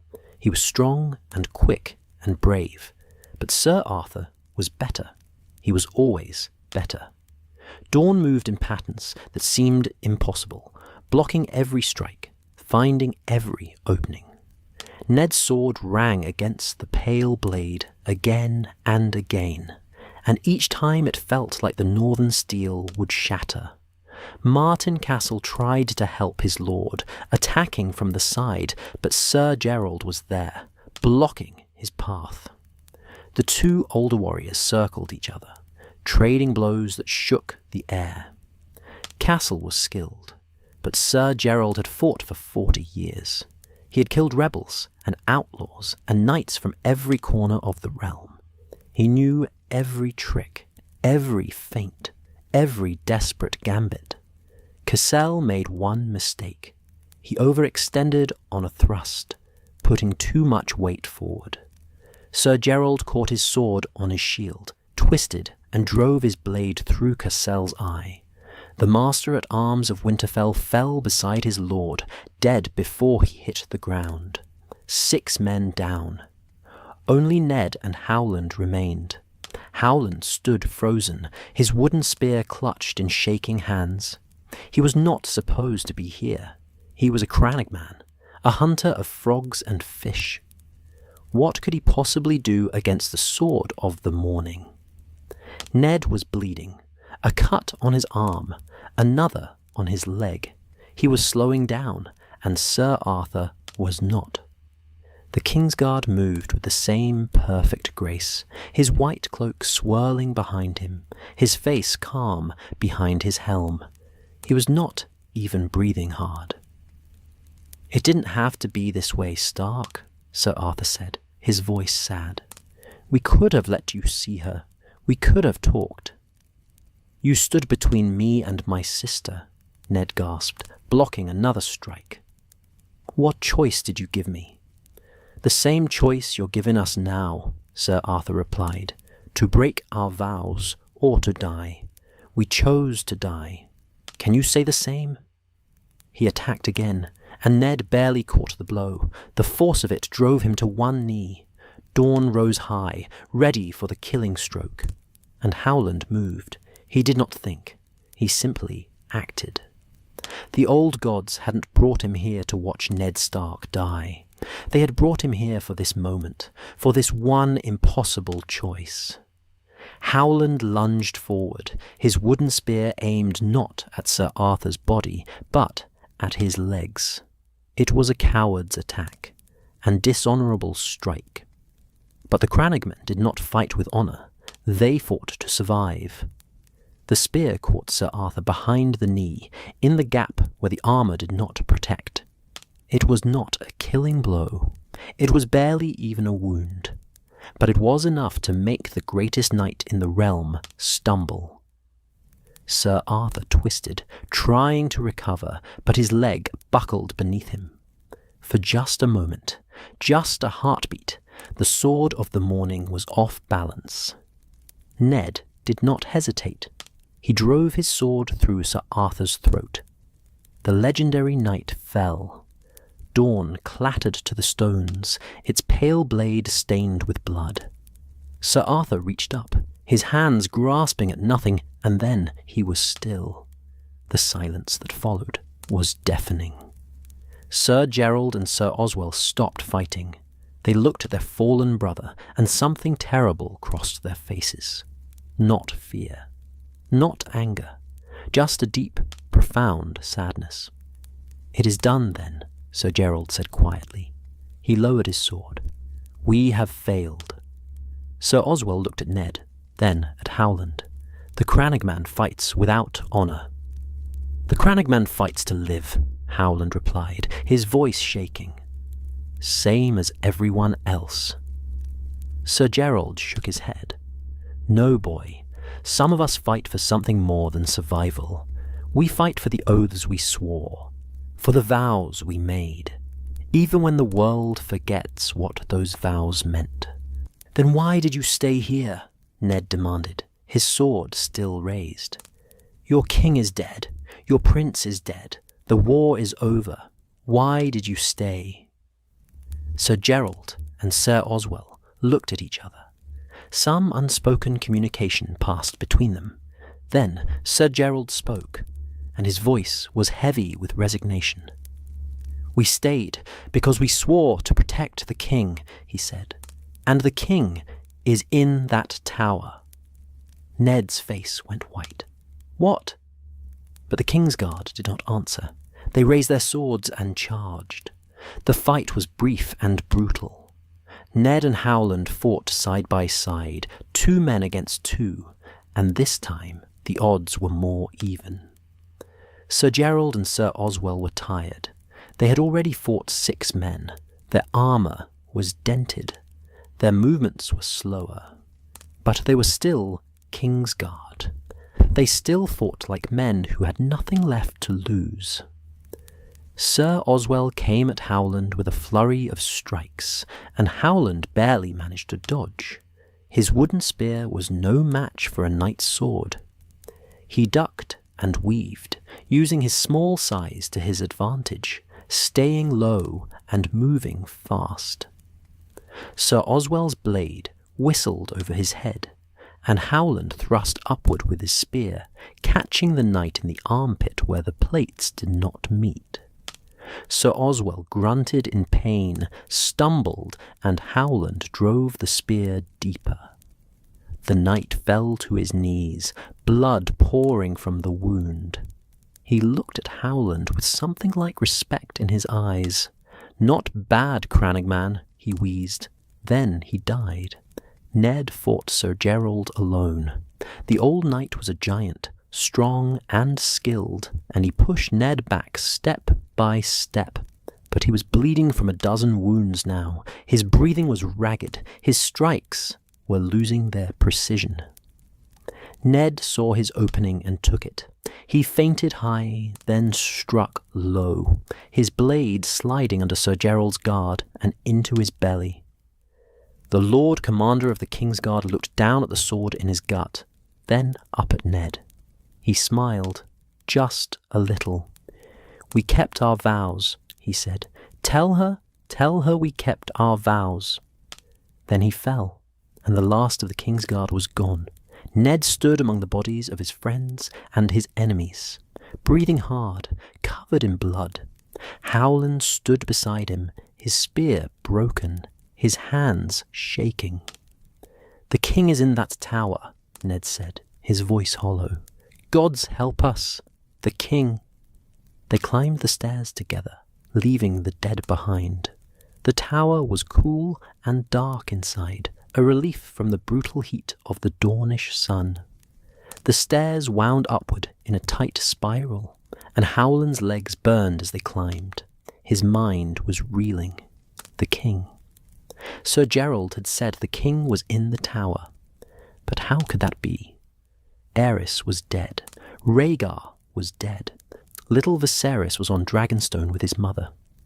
Unless Lyanna had given Rhaegar a son, unless the child from Howland's vision was real, unless the Kingsguard had been protecting not a kidnapped woman, but the heir to the Iron Throne. They reached the top of the tower and found a heavy wooden door. Ned hesitated, his hand on the latch. Then he pushed it open. The room inside was small and simple. A bed, a chair, a window looking out over the red mountains, and on the bed, pale and weak and dying, lay Lyanna Stark. She was barely recognizable. The wild girl from Harrenhal was gone. In her place was a woman who had suffered too much, endured too much. Her dark hair was plastered to her forehead with sweat. Her grey eyes were sunken and dull, blood stained the sheets beneath her. Childbirth. She had been in childbirth. "Ned," she whispered, her voice barely audible. "You came." Ned crossed the room in 2 strides and fell to his knees beside the bed. He took her hand, and Howland saw tears streaming down his face. "Liar," Ned choked out. "God's liar. What did he do to you?" "He loved me," Lyanna said, and there was no bitterness in her voice, only sadness. "I loved him too. I went with him willingly, Ned. I was never stolen. I chose this." Ned shook his head, unable to speak. Lyanna's eyes moved to the corner of the room, and Howland followed her gaze. There, in a small cradle, a baby lay wrapped in blankets. Dark hair, grey eyes, silent and watching. "His name is Aegon," Lyanna whispered. "Rhaegar wanted him to be called Aegon, after the Conqueror, after the king who united the realm." "No," Ned said. "No, liar. You can't ask this of me." "I'm not asking," Lyanna said. Her grip on his hand tightened, and for a moment the old fire returned to her eyes. "I'm telling you. Promise me, Ned. Promise me you'll protect him. Robert will kill him if he finds out. The Lannisters will kill him.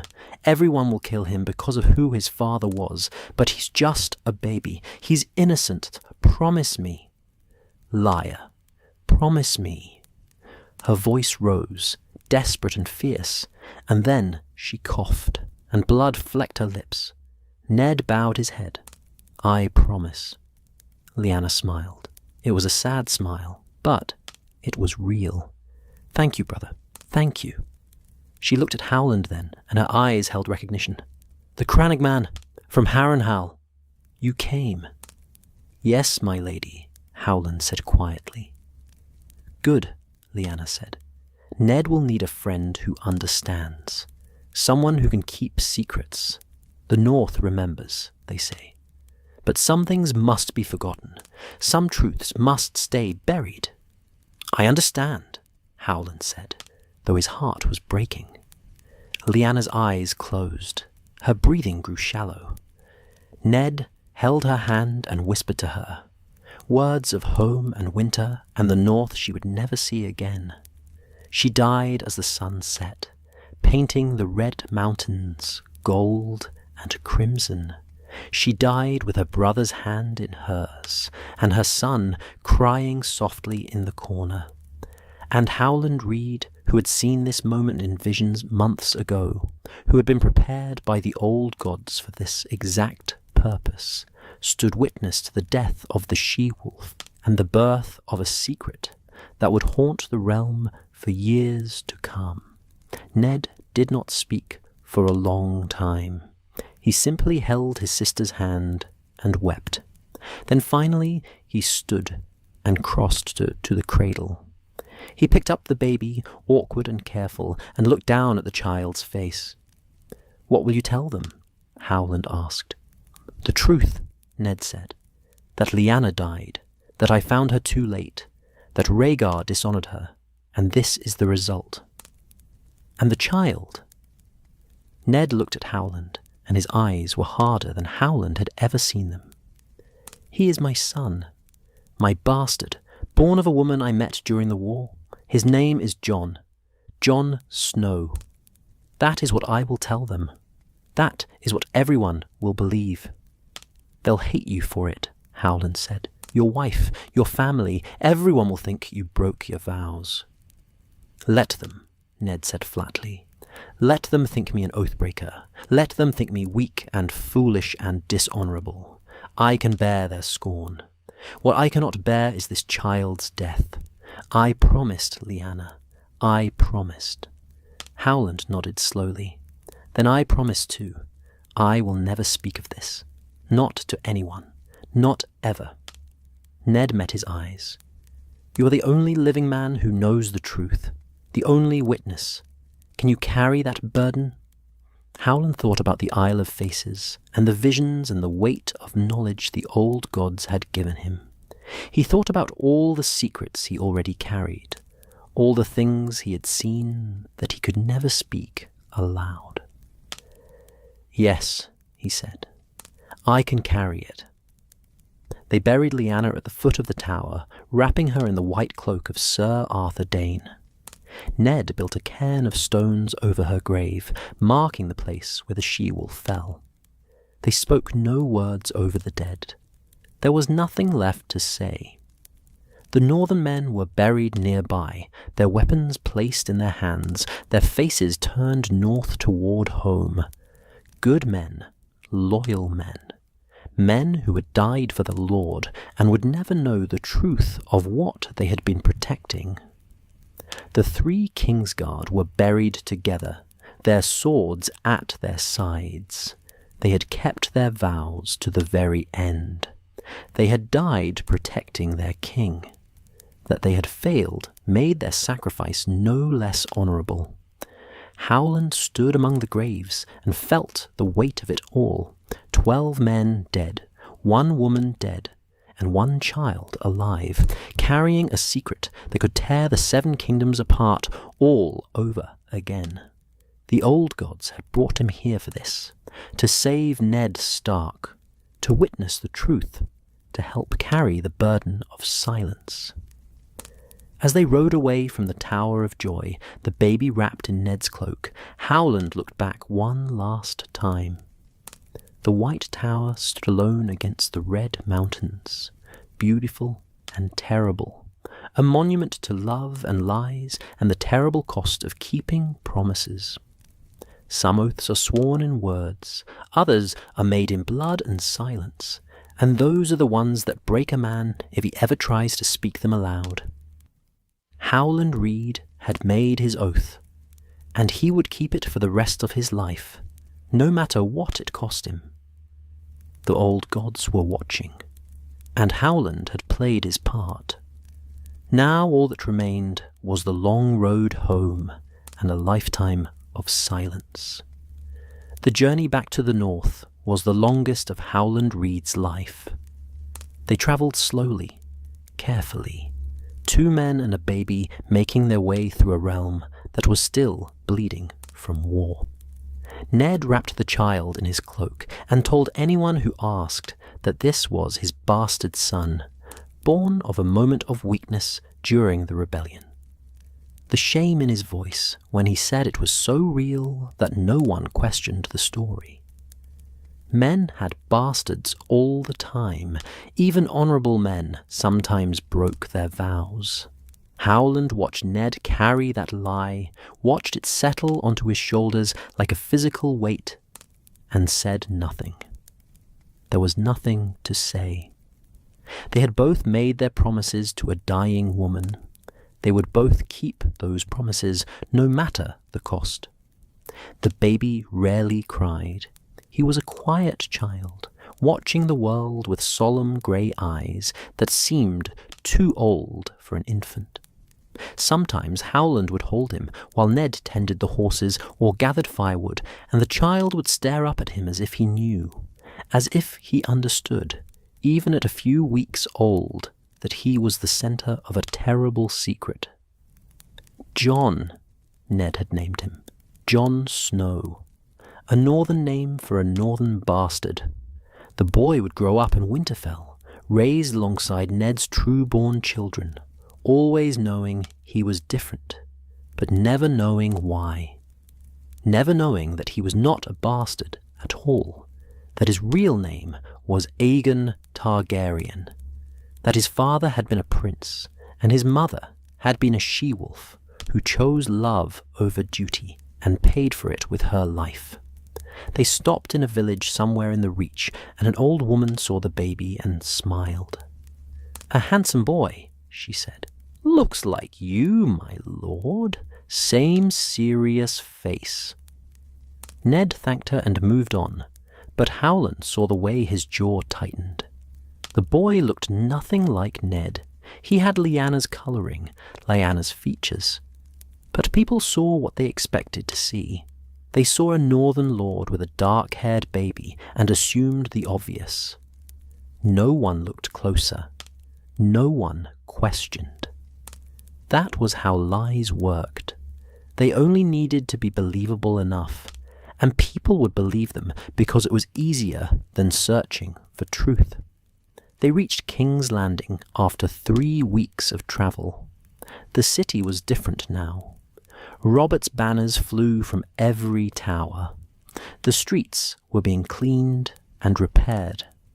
A new order was being imposed on the chaos left by the sack. The realm had a new king, and everyone was trying to pretend that the transition had been smooth and just and right.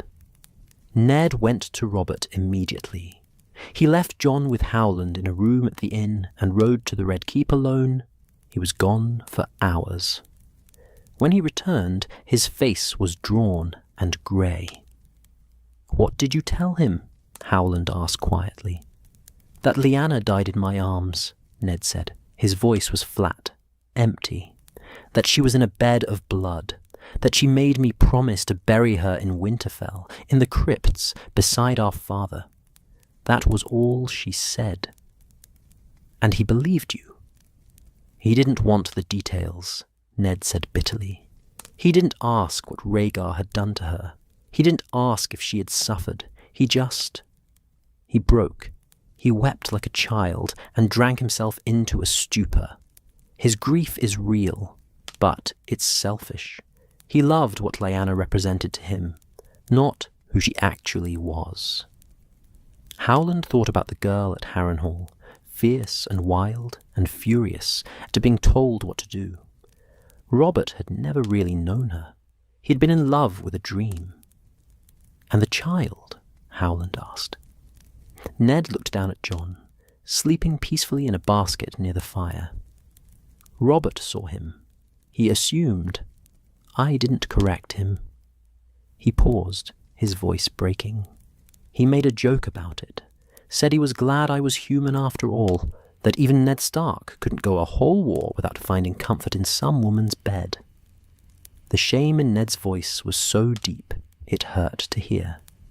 Howland understood then, truly understood, what this would cost. Ned Stark's honor was everything to him. His reputation, his integrity, his adherence to the old codes and values. And now he would spend the rest of his life carrying the stain of adultery, letting the world think he was weak and faithless, all to protect a child who was not even his own. "You're a good man," Howland said quietly. "No," Ned replied. "A good man would tell the truth. I'm just a man keeping a promise." They left King's Landing the next day, riding north with a small escort of northern soldiers. The realm was at peace now, or as close to peace as it ever got. Robert sat the Iron Throne. The Targaryens were dead, or fled across the narrow sea. The great houses had bent the knee. The fighting was over. But Howland knew that some wars never truly end. The truth they carried would never stop being dangerous. It would sit like a coal in the darkness, waiting for someone to blow on it and make it flame. They parted ways at the Twins. Ned was heading to Winterfell. Howland was going home to the Neck. They stood together on the bank of the Green Fork, watching the water flow past, and neither of them spoke for a long time. Finally, Ned broke the silence. "I need to know you'll keep this secret. Not just now, not just for a few years, forever, until you die, until I die, until everyone who might remember the truth is dust." "You have my word," Howland said. "I swear it by the old gods and the new, by the earth and water, by everything I hold sacred. I will never speak of this to anyone." Ned nodded slowly. Catelyn will hate me. She's already pregnant with our first child. When I arrive at Winterfell with a bastard, claiming I broke my vows before our marriage was even consummated. He stopped, unable to continue. She'll forgive you, Howland said, though he was not sure he believed it. Maybe, Ned said, but she'll never forget, and Jon will grow up knowing he's unwelcome in his own home, knowing that my wife wishes he didn't exist. He'll carry that weight his whole life, and he'll never understand why. Will you ever tell him? Howland asked. When he's older? Ned shook his head firmly. No, never. The secret dies with us. If Jon ever learns the truth, he becomes a threat. Robert would kill him. The Lannisters would kill him. Half the realm would rise up in rebellion, and the other half would rally to him as the true king. Either way, he would die. The only way he survives is if he never knows. Howland understood the cruel logic of it. Jon Snow could live a long life as a bastard. Aegon Targaryen would be dead within a year. I'm sorry, Howland said, for all of it. So am I, Ned replied. But sorry doesn't change anything. We do what we must.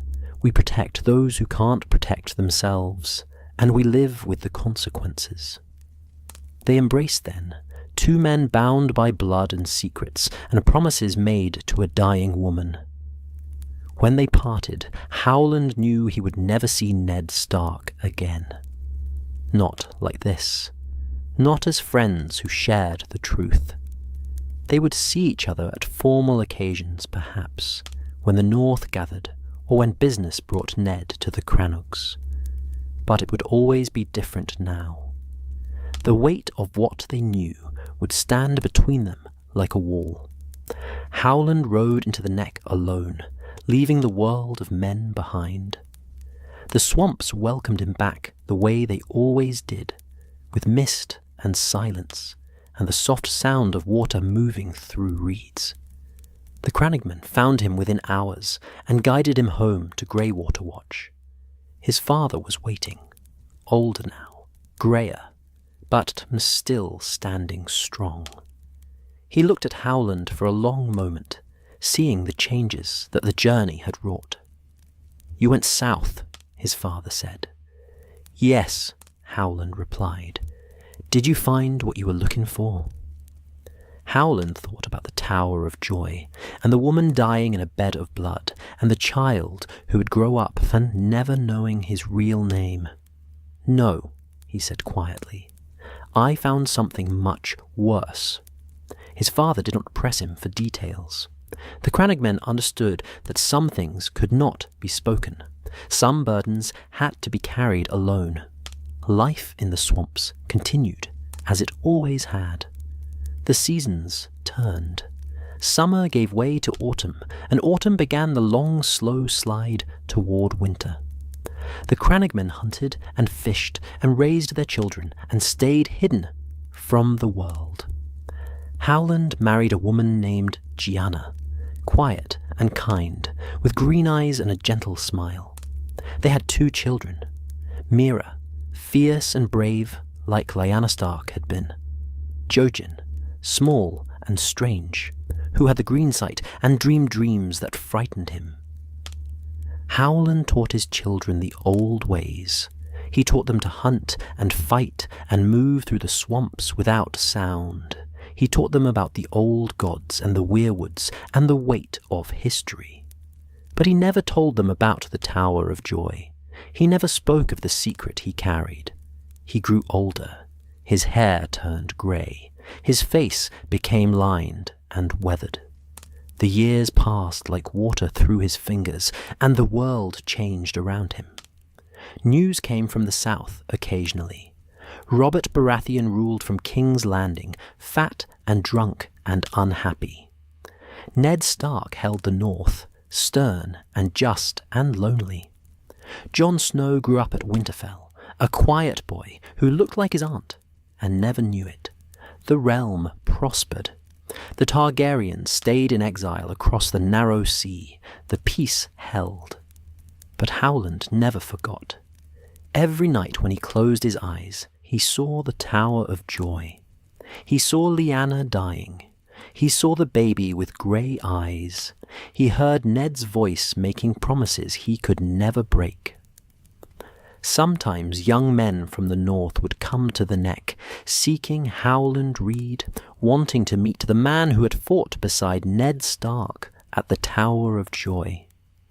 But Howland always refused to see them. He sent word that he was too old, too sick, too busy with clan business. The truth was that he could not bear to talk about it, could not risk saying too much or too little, could not trust himself to maintain the lie. So he stayed at the swamps. He became a legend, a ghost, the mysterious Lord Reed who had saved Ned Stark and then vanished into the bogs. People told stories about him. Some said he was dead. Others said he could not die, that the old gods had granted him long life. All the stories were wrong, but Howland let them spread anyway. Myths were safer than truth. His children grew strong and capable. Mira became a hunter, quick and deadly with a net and spear. Jojen grew strange and distant, lost in his green dreams, seeing futures that might or might not come to pass. Howland watched them and wondered if the old gods had touched them the way they had touched him, if they too carried burdens they could never share. One day, when Jojen was 12, he came to Howland with terror in his eyes. "I saw him," Jojen whispered. "The boy, the one you protected. He's going north, beyond the wall, to fight the darkness." Howland felt his blood run cold. "What boy?" "Jon Snow," Jojen said. "Except that's not his real name, is it?" "I see things, Father. I see the truth. I see what happened at the tower." Howland gripped his son's shoulders, harder than he meant to. "You will never speak of this, not to anyone, not even to me. Do you understand? What you see in your dreams must stay in your dreams." "But he's in danger," Jojen said desperately. "He needs help. He needs to know." "He needs to survive," Howland cut him off, "and he can only survive if he doesn't know. The secret must be kept. Always." Jojen stared at his father, and slowly the understanding dawned in his young face. The terrible weight of it, the impossible burden. "I'm sorry," Howland said, more gently now. "I'm sorry you have to carry this too. I'm sorry the old gods cursed you with sight, but this is how it must be." Jojen nodded, tears streaming down his face. "I understand."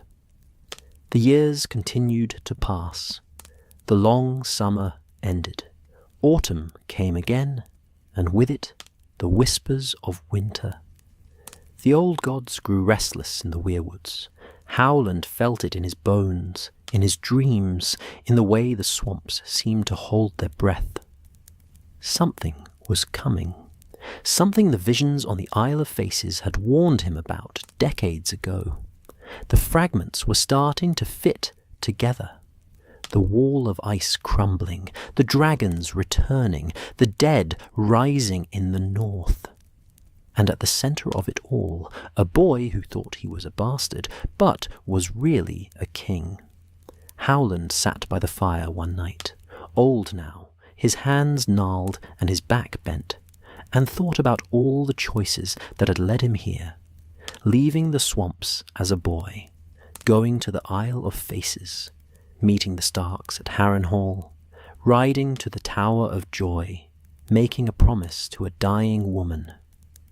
Every choice had seemed small at the time, but each one had been a thread in a tapestry he still could not fully see. The old gods had been weaving something, using him as their instrument, and even now he did not know what the final pattern would be. But he knew one thing with absolute certainty. The secret had to be kept. no matter what came, no matter what the cost. Jon Snow had to live as Jon Snow until the moment came when the truth could finally be revealed, and Howland would die before he spoke that truth aloud. His wife found him by the fire and sat beside him. "You're thinking about the South again," she said softly. "I'm always thinking about the South," Howland admitted. "Will you ever tell me what happened at that tower?" Howland looked at her, this woman who had given him children and companionship and love. She deserved the truth, but the truth was too dangerous. "No," he said gently. "I'm sorry, but no." She nodded. She had known the answer before she asked. "Whatever it is, it's eating you alive, carrying it alone." "I'm not alone," Howland said. "Ned Stark carries it too." "Ned Stark is dead," his wife reminded him. "Executed in King's Landing, branded a traitor. You are the only one left now." Howland closed his eyes. He had heard about Ned's death months ago, had heard how Robert's drunken fool of a son had ordered the execution, how Ned had died with honor, claiming treason to protect his daughters, keeping his secrets even with a sword at his neck.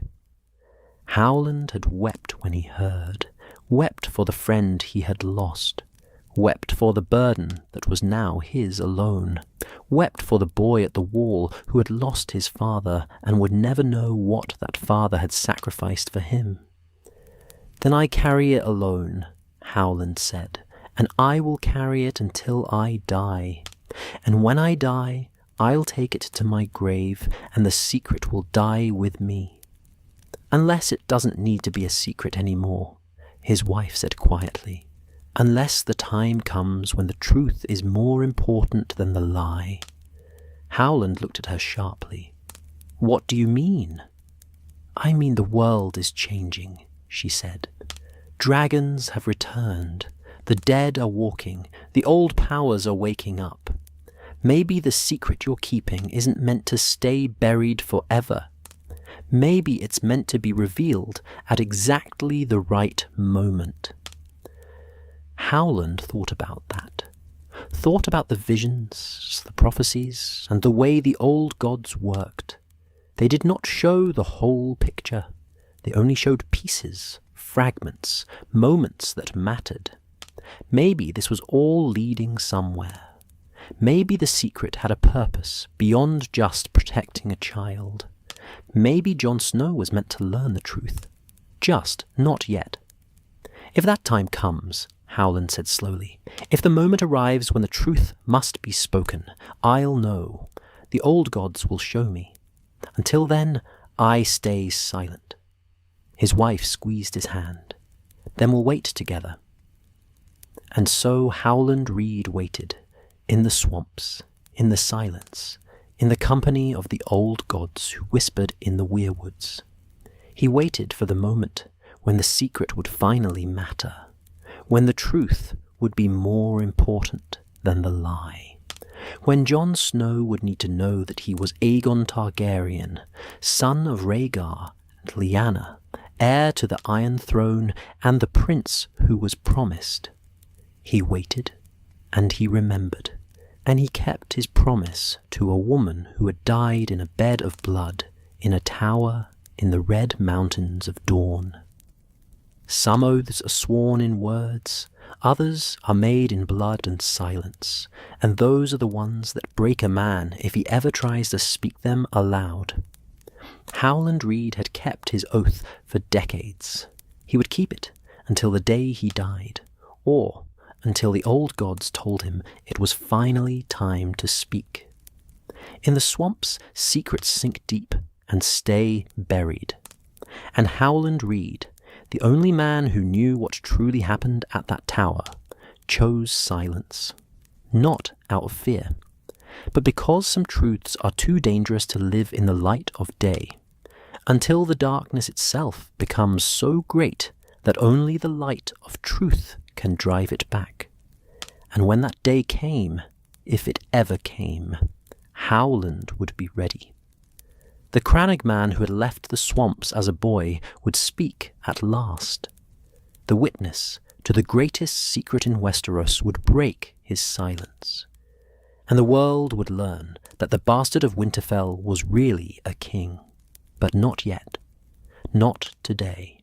Not while the secret could still do more harm than good. For now, Howland Reed sat by his fire and remembered. He remembered Lyanna's grey eyes. He remembered Ned's grief. He remembered the baby who became a boy, who became a man.